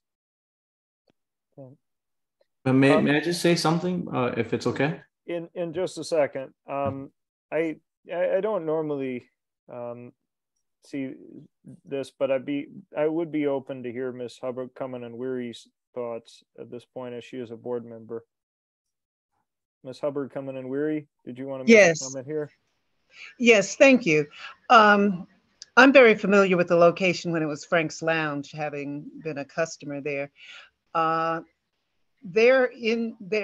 though they had late hours, it was all indoors. Nothing was outdoors. So you didn't have any noise on the outside. I also want to point out that there's another building on the South Elliott side. The back of the building extends behind this location. So they would also get the noise because it's like on an angle. So you're not just talking about the adjacent next door, you're talking, yes, that building, number 98 South Elliott. So I would be concerned about that because those would be bedroom windows in the back as well. Okay. I appreciate that, Ms. Hubbard Cumming and Weary. Thank you. I think we're back to as a committee, whether there are any new thoughts about what we should do with the outdoor. Ms. Riverella, you put your hand back up again. No, I take it back down. Okay. No worries. May I just say something now, if it's okay? You know, well, typically we're in the middle of a deliberation, but I'll give you a minute if you'd like to say something. Yes, earlier it was stated that we're trying to open till midnight every day. Actually, no, we're not trying to open till midnight every day. The hours we're trying to open midnight outdoor is Thursday through Sunday, not Monday, Tuesday, Wednesday. Second, the restaurant and bar next door is outdoors, and the windows are right above their restaurant, as is pretty much similar to us being next door and upstairs to them. And the building behind, same thing, the restaurant next door to us is literally right next to that other building. So we're not even attached or, right next door to the apartment building behind. So that's all I just wanted to say. Okay. And we are not loud music, and we are, it's just background music. Like I said, it's a high-end, fine luxury restaurant. So we're not going to be playing loud music at all. Okay. So can I just ask Brandon, you, before I get to you, Mr. Varela, are you agreeable to reaching out to the building next door and the building behind and seeing if they will agree to the conditions of your establishment? That's a question for the applicant.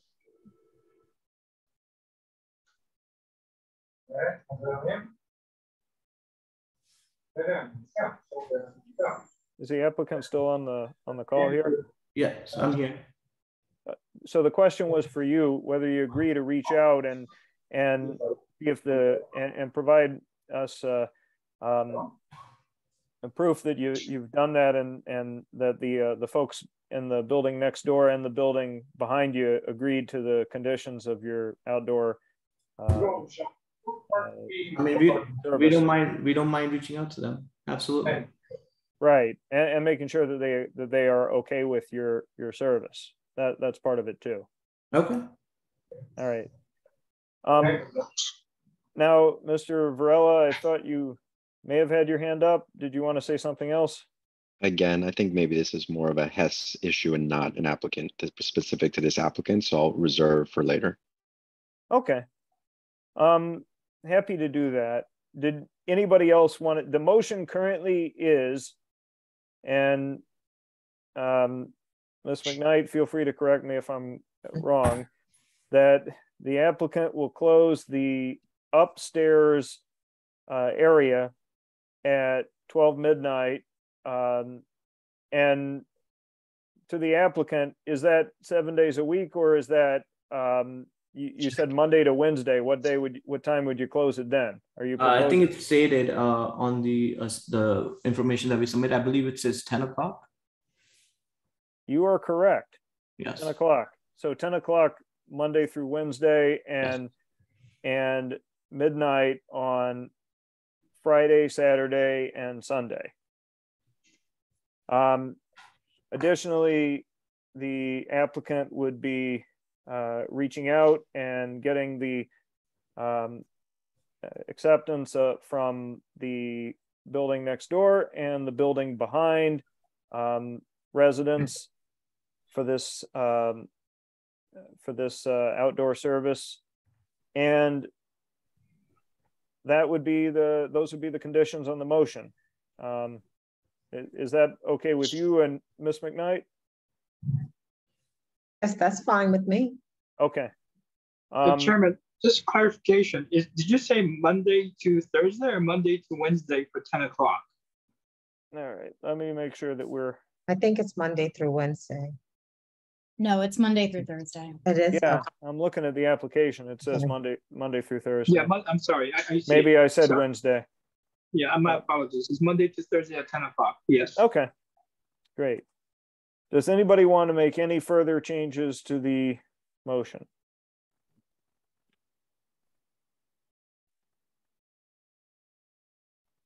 All right. Having heard this, I vote in favor of the motion. Mr. Varela, how do you vote? In favor. Okay. Ms. McKnight? In favor.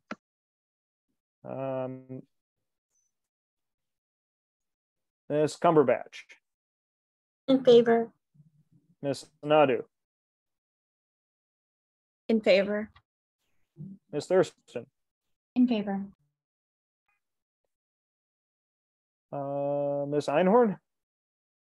In favor. Okay.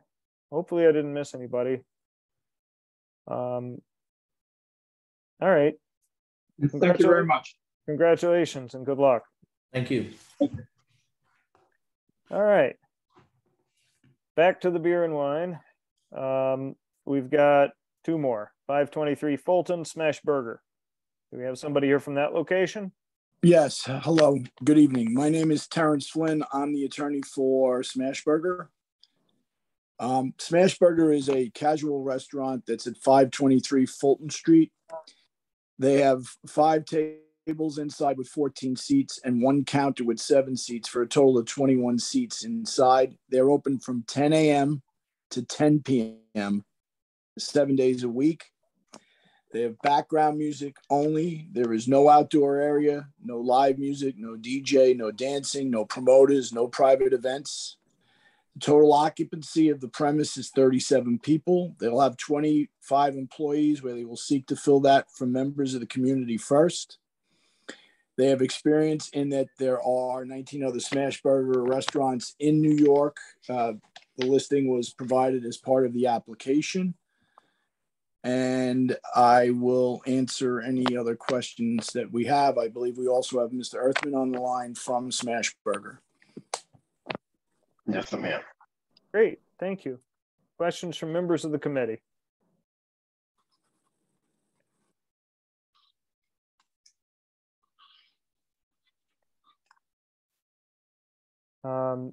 Any questions from members of the public or board members for Smashburger? Brandon, I'm sorry, could I ask a question? I was writing something. Sure. Noting that the board office received no letters of support or no letters of objection, can you please explain what community engagement you've done? Well, we did all the postings. There aren't any residents in the immediate building or in the adjacent buildings. So we did all the postings. The licensed applicant is experienced in that they have all the other restaurants. They're only operating until 10 p.m. each evening with background music. There is no other source of any noise. There's no outdoor area at all. No live entertainment or DJ or dancing or any of those things that usually would create noise. No promoters or private events. So this is just a fast, casual restaurant opening at 10 a.m. and closing at 10 p.m. each evening. But you have not engaged with any. No. We have, there's no one in the building or in the adjacent buildings, and we did all the postings. Okay. So I think we can take that as there hasn't been any engagement with folks in the area, and no, and there's been some other statements about this. So can I ask, has there been any issues with the community and any of the other locations that have been managed by the applicant? No, we haven't had any issue with any of the other locations. Actually, we actually just did a community day with our location in the Bronx. And we usually do that with the community. Whenever they have something going around, we'll do fundraiser. You know, we'll talk to people in the area. We tend to hire within the area. When it comes to opening locations, we do that for the community at first, and then we'll reach out to other locations if we need to. But okay. we generally don't have issues within the community. We stay within the guidelines, and you know, anything that comes up that you guys require from us, we usually follow up. Okay. Well, as you might have seen, we do encourage folks to hire locally, and Ingersoll Community Center, Brooklyn Navy Yard, Fort Greene, Snap are all locations that are good locations to go to. Well, it has no bearing on your application. Ms. Thurston?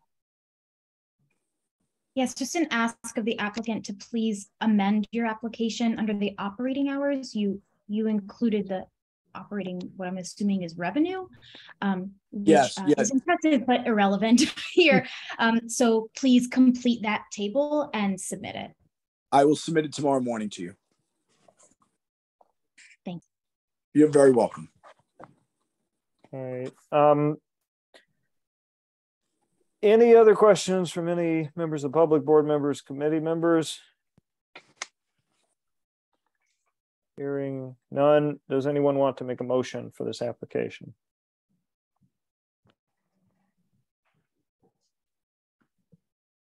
Well, I'll make a motion to approve. Okay. Ms. McKnight makes a motion to approve. Was there a second? Second from Ms. Thurston. Any discussion? Hearing none, I vote to approve. Ms. McKnight, how do you vote? Approve. Ms. Thurston?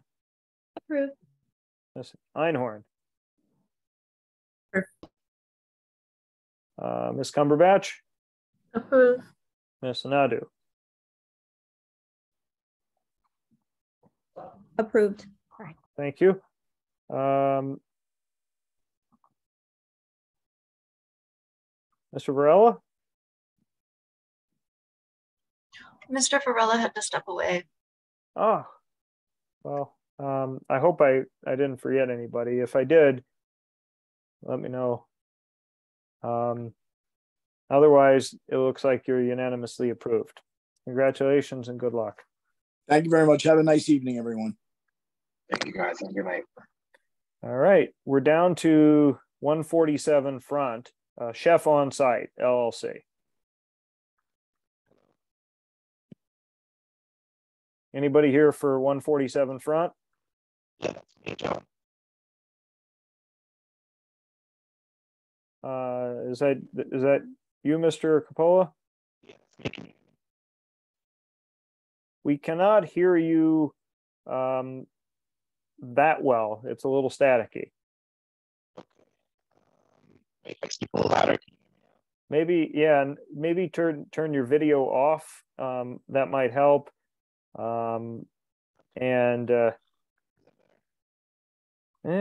so much. My abilities as a Zoom technician are not so great. You're a little softer too. Take you.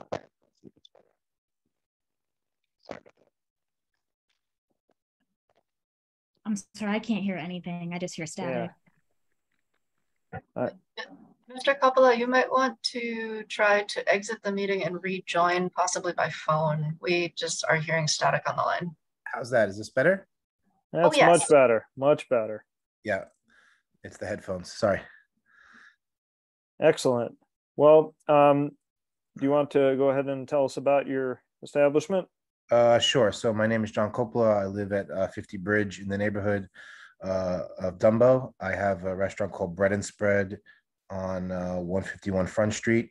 This application is for 147 Front Street. It's a space I just completed. It's 10 seats. It's a chef's counter. It's going to be taking reservations because it's so small. So the reservations will start at 5 and finish at 10 p.m.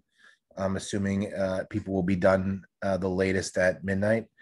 We're doing background music only. There's no outdoor seating or outdoor dining.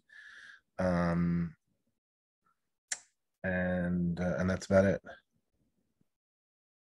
Great. The private events here, 10 to 20 times per year. What are those going to be like? That's just people renting the space. And that's it. Instead of being open to the public, it would just be a private event inside. But like, what kind of private event would that be? Because obviously, like, that would be something that could cause noise or could cause. Typically, that's one of the issues that we see in our community, which is why we ask about it. Is that sometimes, applicant is a great manager and runs their restaurant well, but then they lease their premises out for a private event, and that person doesn't that causes noise and disturbances.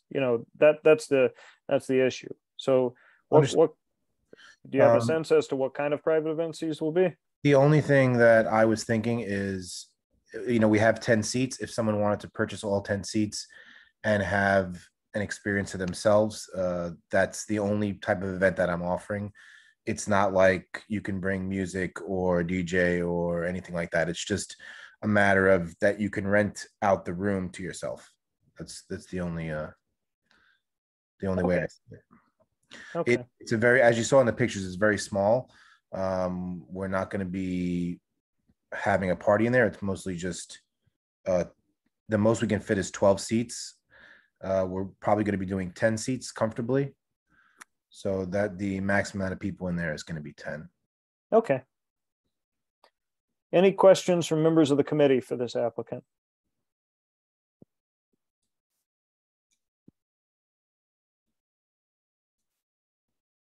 beyond that, any board members or members of the public who have questions or comments for the applicant? Hi, Mr. Smith. Hi, Mr. Coppola. Hello. I'm sorry to be the messenger of this. We did receive actually quite a bit of interest in this location because you were fortunate enough to receive quite a bit of press. The questions are not necessarily germane to this committee's deliberations about your license eligibility, because it was more questions about the business model. It is a supper club model. Okay. However, we did receive two very detailed letters that should probably be addressed in brief.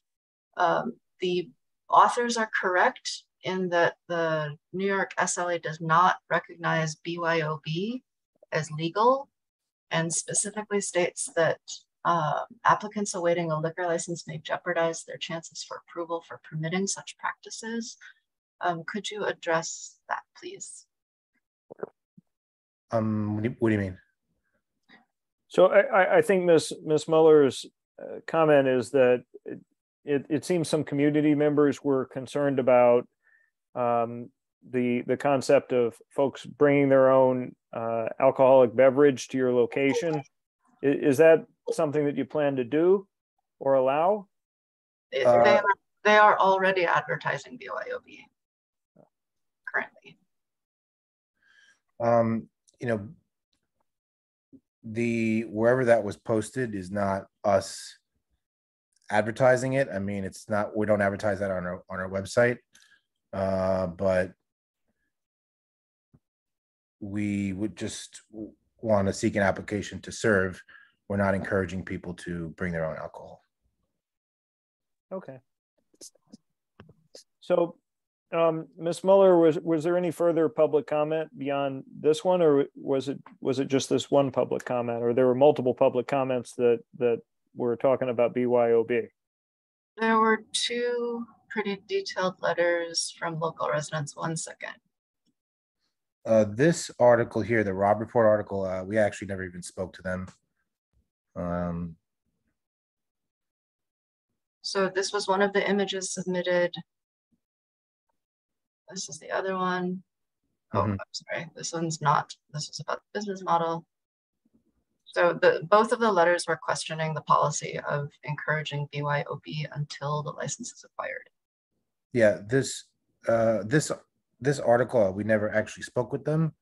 They pretty much copied the Grub Street article, but that's not a policy that we expressed to them. Oh, okay, so your approach, Mr. Coppola, is you'd be willing to say no BYOB at your restaurant. Correct. Okay. Ms. Thurston. Thank you. I'm going to ask two questions. One, can you please explain the business model succinctly first? I guess I didn't understand that part. Do you mind explaining? Sure. It's a chef's counter. There's 2 seatings a night. We're seating by reservation. It's about a 10-course meal served over about an hour and a half. And we're open Wednesday through Saturday. So it'll be a total of 8 seatings. Tuesday, we do our preparations, and we're closed Sunday and Monday as of now. Okay. And then my next question, just gonna ask you really directly. Have you been encouraging BYOB? That's different than you've said you didn't speak to that. Journalist, which does make me think that you have. Have you been encouraging folks to BYOB? People have asked if they could bring their own wine. And you said yes. I've allowed them to yes. Have you advertised BYOB anywhere? I don't believe so. So it seems there's an FAQ on the website that is this is the FAQ. May I bring a special bottle of wine? What is the corkage fee? Guests may bring a maximum of 2 750 milliliter bottles or 1 Magnum. Not sure I'm that is Magnum, wine drinker. That is it with the if we got a license. That's not a now. thing. It is written. There now. How it? So. I'm sorry that it's written like that. We fill that out with the intent that when we have our license, that is what it will say. I can have that changed. I'm sorry about that. Sorry, but even with the license, it sounds like that's not okay anyway, because we don't have the power to grant that license. Sorry, and just one more question. You said that people were getting the information from the Grub Street article about BYOB? No, that the Rob Report article came from the Grub Street article. It's just a. So what I'm saying is that the Grub Street, even though you're saying you didn't talk to the Rob Report, I don't know if the Grub Street article got it from Grub Street, you have the Grub Street article posted on your site. So even if it wasn't something that you spoke to, you didn't say Grub, you didn't see, but it's just saying that it is, by posting it on your site, you are offering it as like truth and that you're agreeing basically with what they're saying. So, okay. The Grub Street article, I don't know if it mentions BYOB there. I'm just saying I didn't speak to anybody from the Rob Report at all. They contacted us and they asked us to send any pictures, and then that was it. The Grub Street article, I don't know if it mentions anything about it personally. Okay, sorry, just because you specifically said a few minutes ago that the information that was being put on the screen came from the Grub Street article. So now, when I read the article from the Rob Report article, it was very identical to what the Grub Street wrote. It was very similar. But you said that you hadn't read the Grub Street. Sorry, I'm going to stop. Sorry, go ahead. I read the Grub Street article. I don't know specifically if it says anything about bringing your own wine. But if you read it, why don't you know that? I just don't. I don't remember off the top of my head. That's okay. Sorry. Yeah, the inconsistencies are coming through. So I think there seems to be some discrepancies between whether there's alcohol. I mean, it seems like there's some alcohol that's currently being offered at your establishment, and what you're applying for is a beer and wine license, and it seems pretty clear that the website encourages folks to bring wine and actually charges them a fee for corkage. So, I mean, there definitely are some concerns about how you're going to plan to proceed with your license, since we seem not to be really on the same page about this issue. But I guess it would be helpful to clarify with you this aspect of bringing a special bottle of wine and charging a corkage fee. We are not charging anybody for anything at the moment. We don't charge a fee for anything. Okay, I mean, I'm just saying what your website says. That I understand. Your website says that, and but so the plan is that you're going to take this aspect of the website down that talks about the corkage fee, and you're not going to offer it anymore. I'm just trying to understand how you're going to plan to offer your establishment here going forward. We could definitely take this down. It says that we're offering a 5-guest pairing, meaning that's what we would like to do. In terms of advertising the restaurant, it's not what we currently do. It's not what we currently practice.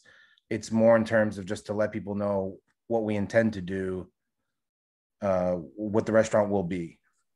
Okay, but I mean, we're seeing on the screen that people are there at the restaurant with bottles of alcohol currently.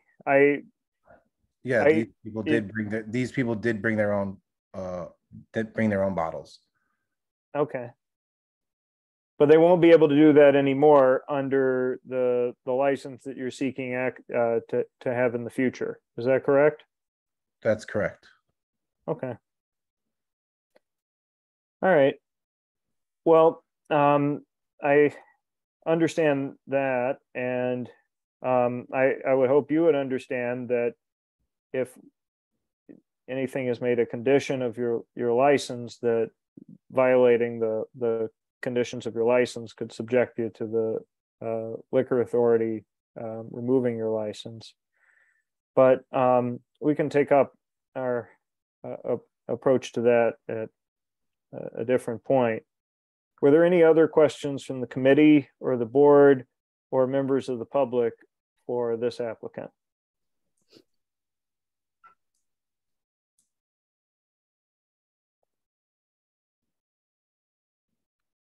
Sorry, Bethany. Alice is commenting in the chat. Yes, Ms. Ellis, did you want to make a comment?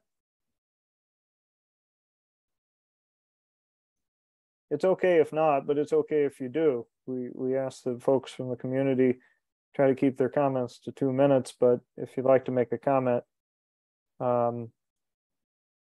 Miss Ellis had indicated earlier that she's not able to join by voice, so she's only able to chat. Okay. Well, we understand that. What kind of outreach have you done to the local community, Mr. Coppola? We have a letter from the Dumbo bid. I've spoken with all my patrons at Bread and Spread. Everybody is very happy and excited. There was a lot of support, and it's been going well so far. I mean, okay.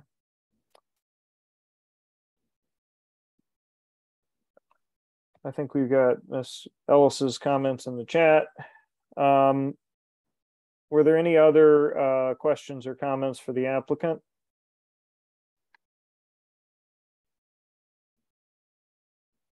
Not hearing any. Does anyone want to make a motion?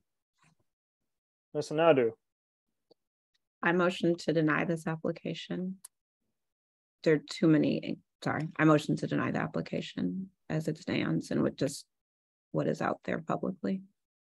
May I make one very quick procedural recommendation? Oh yeah, sorry, thank you.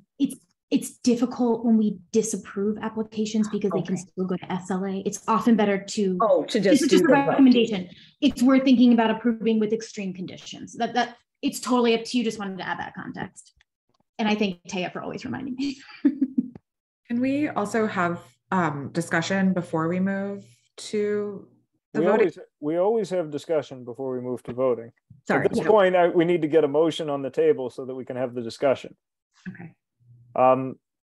I'll put it back on the floor. Does anyone wish to make a motion for the application?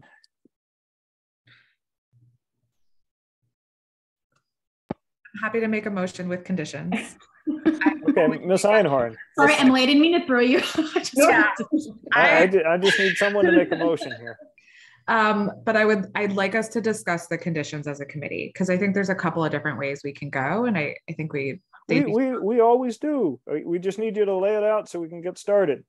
We can always adjust. I would like to make a motion with conditions. The conditions are that they take down anything on the website that references BYOB, and that they actually put something on the website that says they do not allow BYOB, and we can go from there. Can I add an additional condition, or do we stop and then? Well, we need to have somebody second Ms. Einhorn's motion first, so that we can proceed in a procedural. I second her motion. Ms. McKnight seconds. Okay, discussion on the motion. Committee members, is there any points of discussion or amendments that you'd like to make to Ms. Einhorn's motion?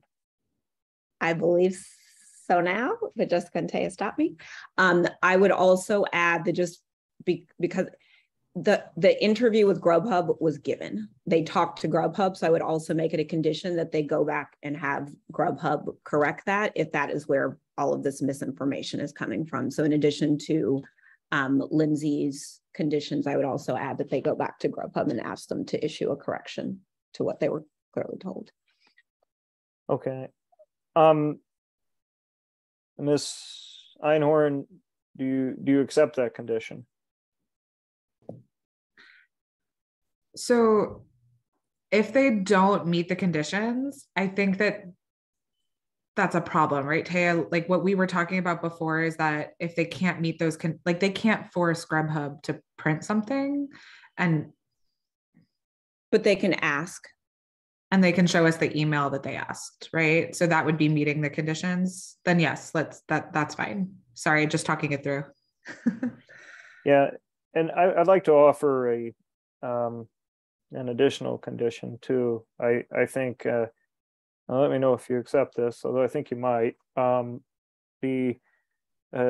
So far the conditions I have are that they take down the part of the website saying that they offer BYOB. They put up another statement that they do not offer BYOB.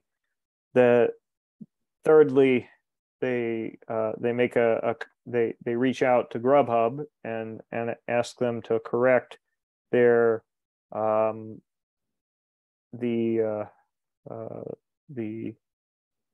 the information that's misstated in the article, if that's the case. I would add the condition that they also not offer BYOB service. I think flatly, having that be offering the service being a violation of the license might help incentivize the applicant not to offer the service. Would you accept that, Ms. Einhorn? Absolutely. Okay. So were there any other conditions that the members of the committee wanted to discuss, or amendments or suggestions or discussion points? Ms. Thurston? Yes, I'd like to add an additional friendly amendment, Ms. Einhorn, which is, and I'm thinking through the details of this, but I'd like to suggest that the applicant must hold an annual community meeting ahead of its renewal, including one to start between now and in the next, I'll call it 2 months, and then subsequently within a month of its renewal, with the community, and provide proof of that, of outreach, minutes, what have you, to the board office. And my reason for that is that, Mr. Coppola, your answers were very inconsistent. And that is what is concerning to us. We just want the truth so that we can understand and make decisions. We're here to support small businesses. So it's clear that that has raised concerns in the community. And I believe if you follow all of these stipulations, you'll be in great footing. But I'd like to add that friendly amendment, if Lindsay, that sounds okay to you. So just to clarify, we're asking him to do outreach and do an annual meeting this year, and we're asking him to do it before his renewal for next year. Yes. We can go beyond. It's a lot, but it's my suggestion and we can always revise. No, I think that's fair, considering Taya said there was a lot of very detailed letters to the board. I think supporting the people who have contacted us makes sense, so. Okay. Thank you. I think the renewals are every 2 years. Is that, I may be wrong. I'm sorry, you're right. Yes, so before the renewal, yeah. Okay, so that would be the case. Were there any other points or of discussion or clarifications with respect to this motion? All right. Mr. Coppola, having heard these different conditions, taking down the language about BYOB on the website, putting up a statement you don't offer BYOB on the website, contacting Grubhub to get this this matter corrected, not offering BYOB service, and fifthly, holding a community meeting here at the outset, and then at the 2-year point when you're up for renewal. Are you agreeable to those conditions? Yes, I am. Okay.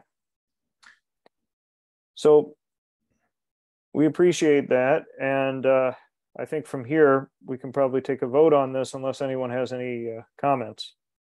Can I ask one question? The community meeting, what should I discuss or ask of the community members specifically? What are we looking for? Well, typically when community meetings are held, it's a matter of seeing whether any members of the local community have any concerns with the proposed aspects of your establishment. Your establishment seems to be operating until midnight on Monday through Wednesday. it is operating until 12:30 on Friday and Saturday. So I'd make sure that the folks there know that, and the fact that you're going to be offering some private events during the year. It looks like you're going to be having background music only. And I think really that's the nature of what you need to do there. Now, as to who to contact, I would just look for the immediate neighbors of your establishment. Any residential buildings. Looks like from what you said, there are residents living adjacent to your premises. So I 100J. make an effort to contact them and provide evidence of that to the board office, and that would satisfy the requirements. Okay. Ms. Einhorn, did you have a point you wanted to raise? Yeah, just because we did receive so many letters from the public, you might just want to also mention that you are that this is in response because you want to be a good member of the community and you're excited to open a business there. Like I get that. And I get that it's nerve-wracking to be asked a lot of questions from a lot of different people. But I think if you show in good faith that you're responding to the complaints that have been presented to the board office, people will be receptive to you. They will have a conversation with you, and they might ask you some tough questions as well. But it's about showing that you're there to be a good member of the community. And if you do that in a way that shows what you're doing to correct these things, then I hope the community will be as responsive to you as we are, because we're about to approve this, hopefully for you with these conditions, and it might be a difficult conversation, but hopefully it makes you a better member of the community in their eyes. That's what we're all striving for here today. Yeah, I live in the community, and I've had my business here for 7 years. I didn't hear any negative feedback, so that was why I was so just startled, because I didn't hear any negative feedback personally or any of my staff. So I was surprised by that, but I will address the neighboring residences and have a talk. Okay, great. With the motion on the table, it's now our time as a committee to vote on the motion. And having heard this and each of the conditions, I'm prepared to vote in favor of the application with those conditions. Ms. Anadu, how do you vote? In favor. Ms. McKnight? Yes. Ms. Einhorn? Yes. Ms. Thurston? Yes. Ms. Cumberbatch? Yes. Okay. And it looks like that's all we got. Well, congratulations. Good luck with your establishment. Thank you very much. Thank you, committee. All right. We're now going to move ahead to the renewals and the administrative review items. We have 3 administrative review items. 187 Court is a reapplication. 800 approved in May of 2021. 1 Old Fulton and 409 Fulton both appear to be Shake Shacks making a corporate change of their ownerships. And then we have the following renewals. 14 Old Fulton, the Brooklyn Ice Cream Factory, 30 Lafayette, Great Performances, 81 Washington, Westville Dumbo, 31 Rockville, Rockwell Place. 17 Old Fulton, Fulton Burger, 180 Livingston, Dallas Barbecue, 185 Atlantic, Boutros LLC, 892/900 Fulton Sisters, 899 Fulton Baby Jane, 243 DeKalb Roman, 97A Hoyt, 348 Atlantic Mile End, 80 DeKalb Smashburger, 187 191 Atlantic Sahadi's, 85 Flatbush Tillary Hotel, 47 Hicks Heights, 372 Myrtle Ty Hollick, and 128 Montague Pinto. Now, I guess for each of these applications for renewal, Ms. Mueller, I guess with the exception of Tillary Hotel, which I'm going to ask we consider separately. Have we had any complaints from or concerns from members of the community for any of these other locations? No comments on any of the other locations. I figured Tillary Hotel would be of considerable interest to the committee. For what it's worth, we have not had no further complaints since it was last brought to this committee. Okay. And I see Mr. Vinicum is not here tonight either, but what I'd like to do is first ask members of the public, is there anyone who has a concern or comment, and members of the committee, I see his hand raised, about any of the renewal or alteration applications?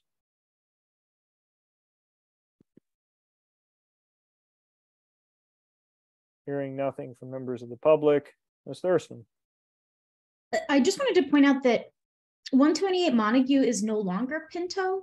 It's a different restaurant. So, I mean, I'm sure they just come across, but I'm just curious about that because it never, I don't think came to us, but it is now Brooklyn Farm. It really looks exactly the same. It just has a different, I guess, ownership. I'm not quite sure. So just wanted to flag that if it's of concern.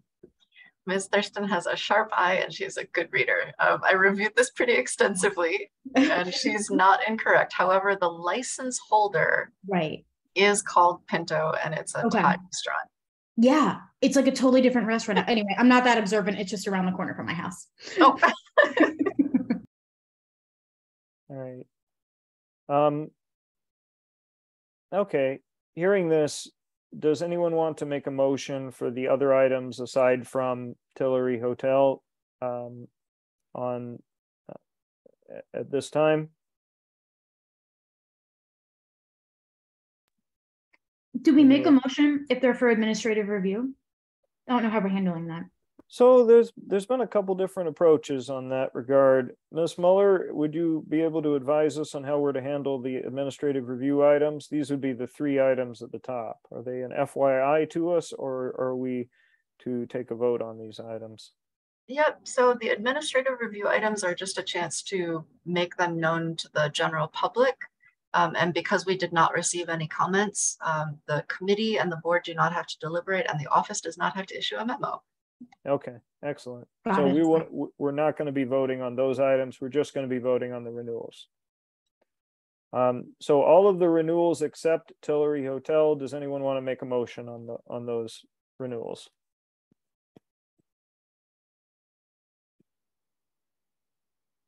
I'm going to move that we approve them, and it looks like Ms. Thurston's willing to second. If anybody has any concern or they wish to vote to disapprove or they wish to abstain, please say so now.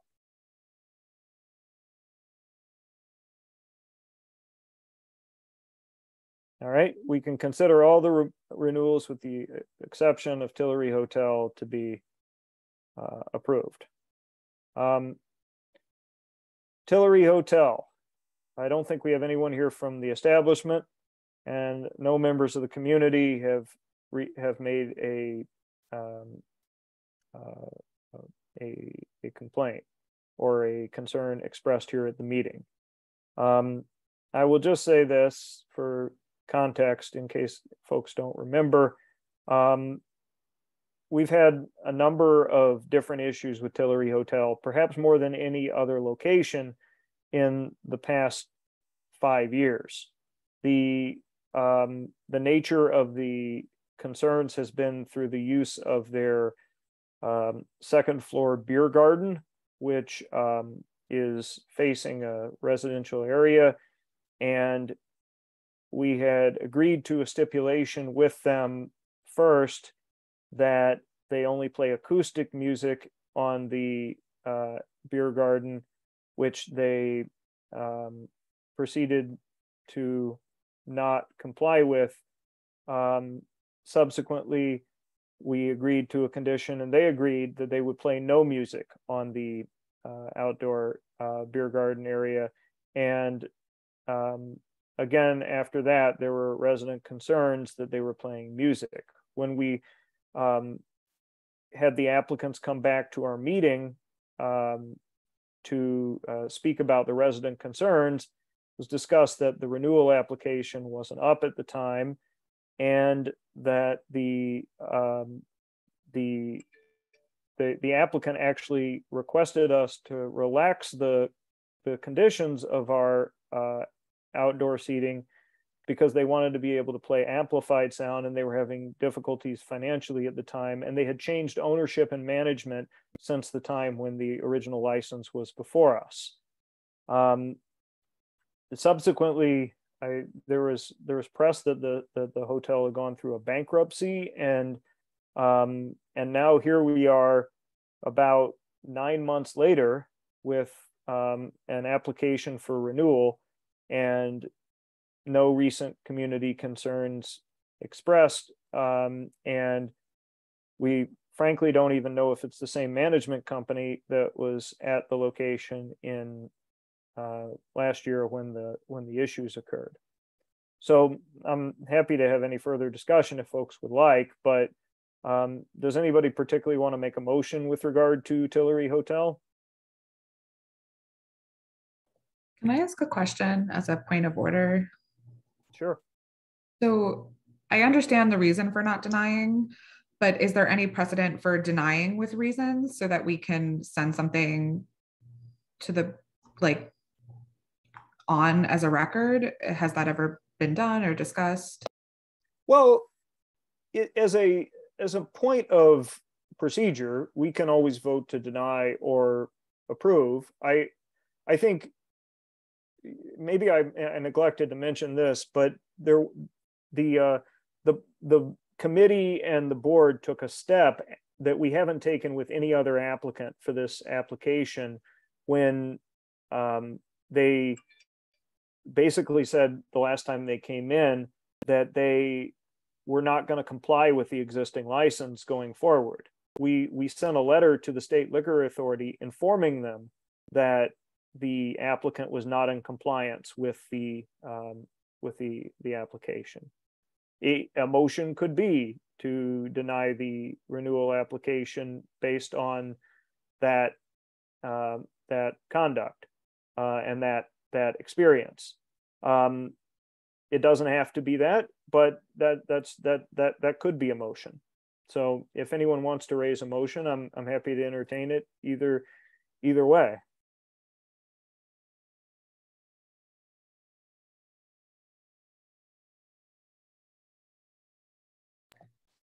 I'm fine with motion to deny, if anyone wants to second it.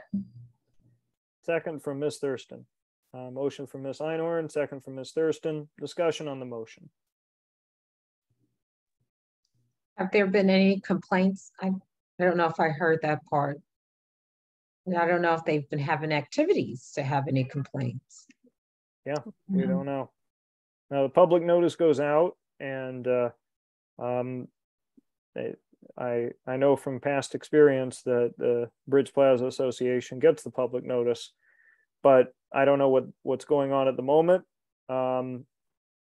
We have guidance from Ms. Muller about renewal applications, and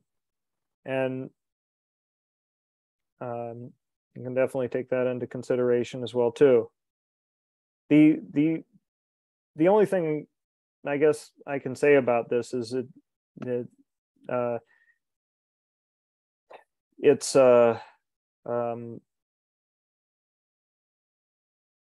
you never get this the opportunity to vote on the renewal, it seems, at the right time, in the sense that, you know, you would wanted to have this at a point where we could engage directly with the applicant and where we had them before us. But unfortunately, this is the way that the system works. You've got this period of time where it comes up, and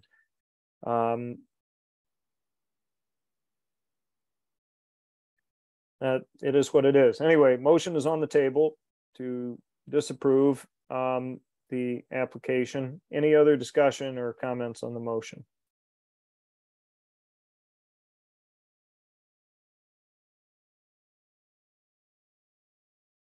Well, I will vote in favor of this motion. Ms. Thurston, how do you vote? In favor. Ms. McKnight, how will you vote? In favor. Ms. Nadu, how will you vote? In favor. Ms. Einhorn? In favor. Ms. Cumberbatch? In favor. And I think that's everybody. Great. Thank you all for reviewing all those applications. We can move on now to chair report. Keep it brief as the hour is getting late. The one thing I want to ask everybody to think about is that aside from district needs, which we're going to have to pick up, as we're starting a new year, it's going to be more on us as the district office remains short-staffed to ensure that we get good speakers and presentations for our meeting. If you have good ideas for speakers or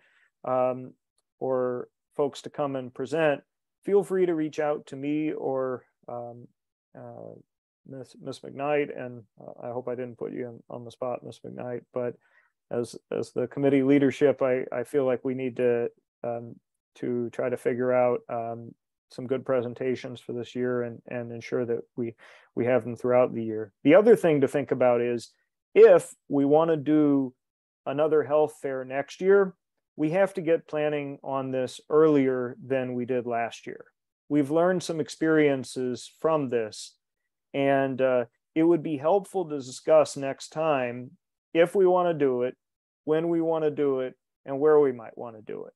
Because we had a great event this past year, and I really want to thank Ms. Masso, Ms. Cumberbatch, Ms. McKnight, and others from the committee, Ms. Einhorn, who did so many great things to help have a successful inaugural fair. But I also want to encourage you to think about next time and come ready to discuss this at our next meeting so that we can hopefully start to agree on some things. And we're going to need to get the chair's input in this as well too. We don't have to go back to Commodore Berry Park if we don't want to, but on the other hand, we could. And Ms. Masso, I'm sure has some feedback on that point as well too. So hopefully, I don't think she's here tonight, but if we have another opportunity to discuss it, I just want to get that in people's heads for now so that we can pick that up when we get there. Also, a couple of things that have come up during the summertime that I wanted to mention is that I attended a briefing from the borough president's office on the cannabis licenses that are being offered by the New York Department of, sorry, I forgot the name, the cannabis folks. It seems that at least the impression that I got from thank you, Ms. Mueller, is from the presentation is that they're still working out a lot of the details of how they're going to design the enforcement mechanism. A lot of the community board chairs who were asking questions. I remember board chair Mr. Camacho from up in North Brooklyn had a lot of questions on this issue about how they were going to enforce the regulations against bad actors or bad community members, sort of the same ways that we address liquor license related concerns. And it seems like they plan to do that, but they're still in the works with rolling it out. And in the meantime, where cannabis is being sold recreationally, the recourse is to deal with it via the existing processes that we have, NYPD or what have you, if it's not a legal circumstance. And I think once we get that sort of guidance, then hopefully we'll have a better idea of how to approach the issue as a community board at that point, and I welcome the chair's input on that as well too. The other thing I wanted to note is that I got to attend a advisory board meeting on the 1 Hoyt Street homeless shelter, which is planning to be open, I believe, later this month. It was, you can imagine there were a number of concerns expressed from people about homeless shelter, but the thing I took away was that there were some really fascinating services they're going to be offering at this shelter, including yoga, computer classes, job training, clothing to ensure that folks will be able to go out and look professional when they are getting a job, as well as your classic mental health services that may be necessary. There are a lot of details that were provided about different specifics of this location, but I'm happy to chat in a different circumstance about it. But I'll update folks as I hear about this issue going forward, and want to make sure the community is engaged to the extent that there are any concerns about it. That's it for my chair report. And now I'd like to ask if anyone has any other business. Do you have any other business to raise at tonight's meeting? Ms. Thurston.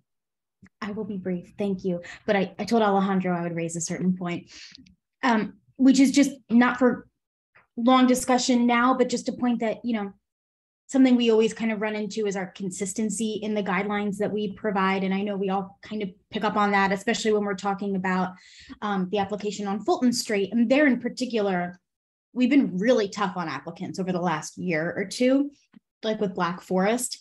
And so it's just something to be thoughtful about, that if we're extending to midnight at this application, then it might be worth considering for those other folks to be kind of equal and fair. It's something that we'll continue to think about, I think, this consistency, but I just said I would raise it and very much agree with Alejandro's point.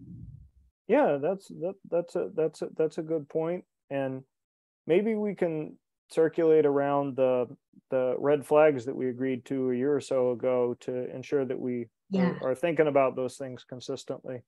That's a great idea.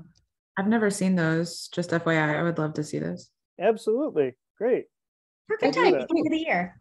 I think we were also taking into consideration with Black Forest, it was people actually came to the meeting and were complaining. Very true. Yeah, very true. So we were just taking into consideration of the structure of this building versus those.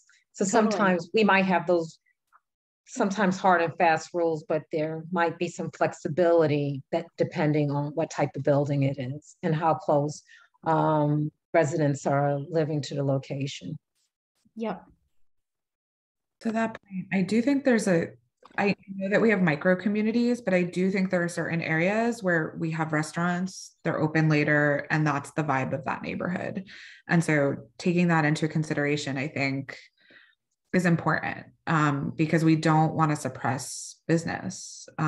We just want to uphold the character of these neighborhoods and be respectful of that as well. It's a really fine line that we walk.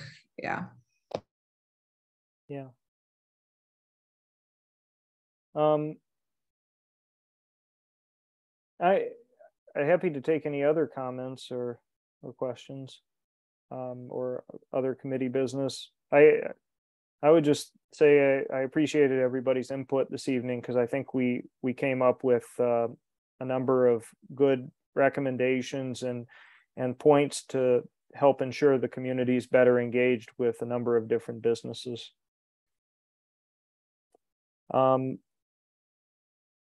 Awesome.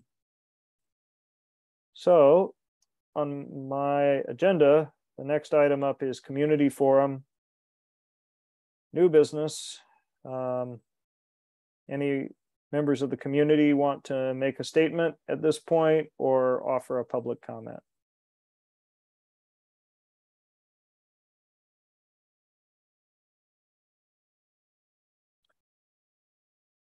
Okay, hearing none. At this point, I will entertain a motion to adjourn tonight's meeting. Does anyone want to raise such a motion? Sorry, Brandon, were we going to talk about the statement of needs at all? So thank you for the question, Ms. Einhorn. At the beginning of the meeting, Ms. Mueller had announced that there would be a presentation at the general board meeting on the statement of district needs and that we might want to hold things over. Subsequent to that, we accepted a motion to amend the agenda at the beginning of this meeting and remove the section on the district needs statement. So, apologies. Motion to adjourn. oh, thank you for the motion. Do we have a second? Second from Ms. McKnight. Anybody abstains or disapproves, please say so now. And with that, we can consider tonight's meeting adjourned. Thank you all for a great meeting. Let's have a wonderful year ahead. Bye, everyone. Good night, everyone.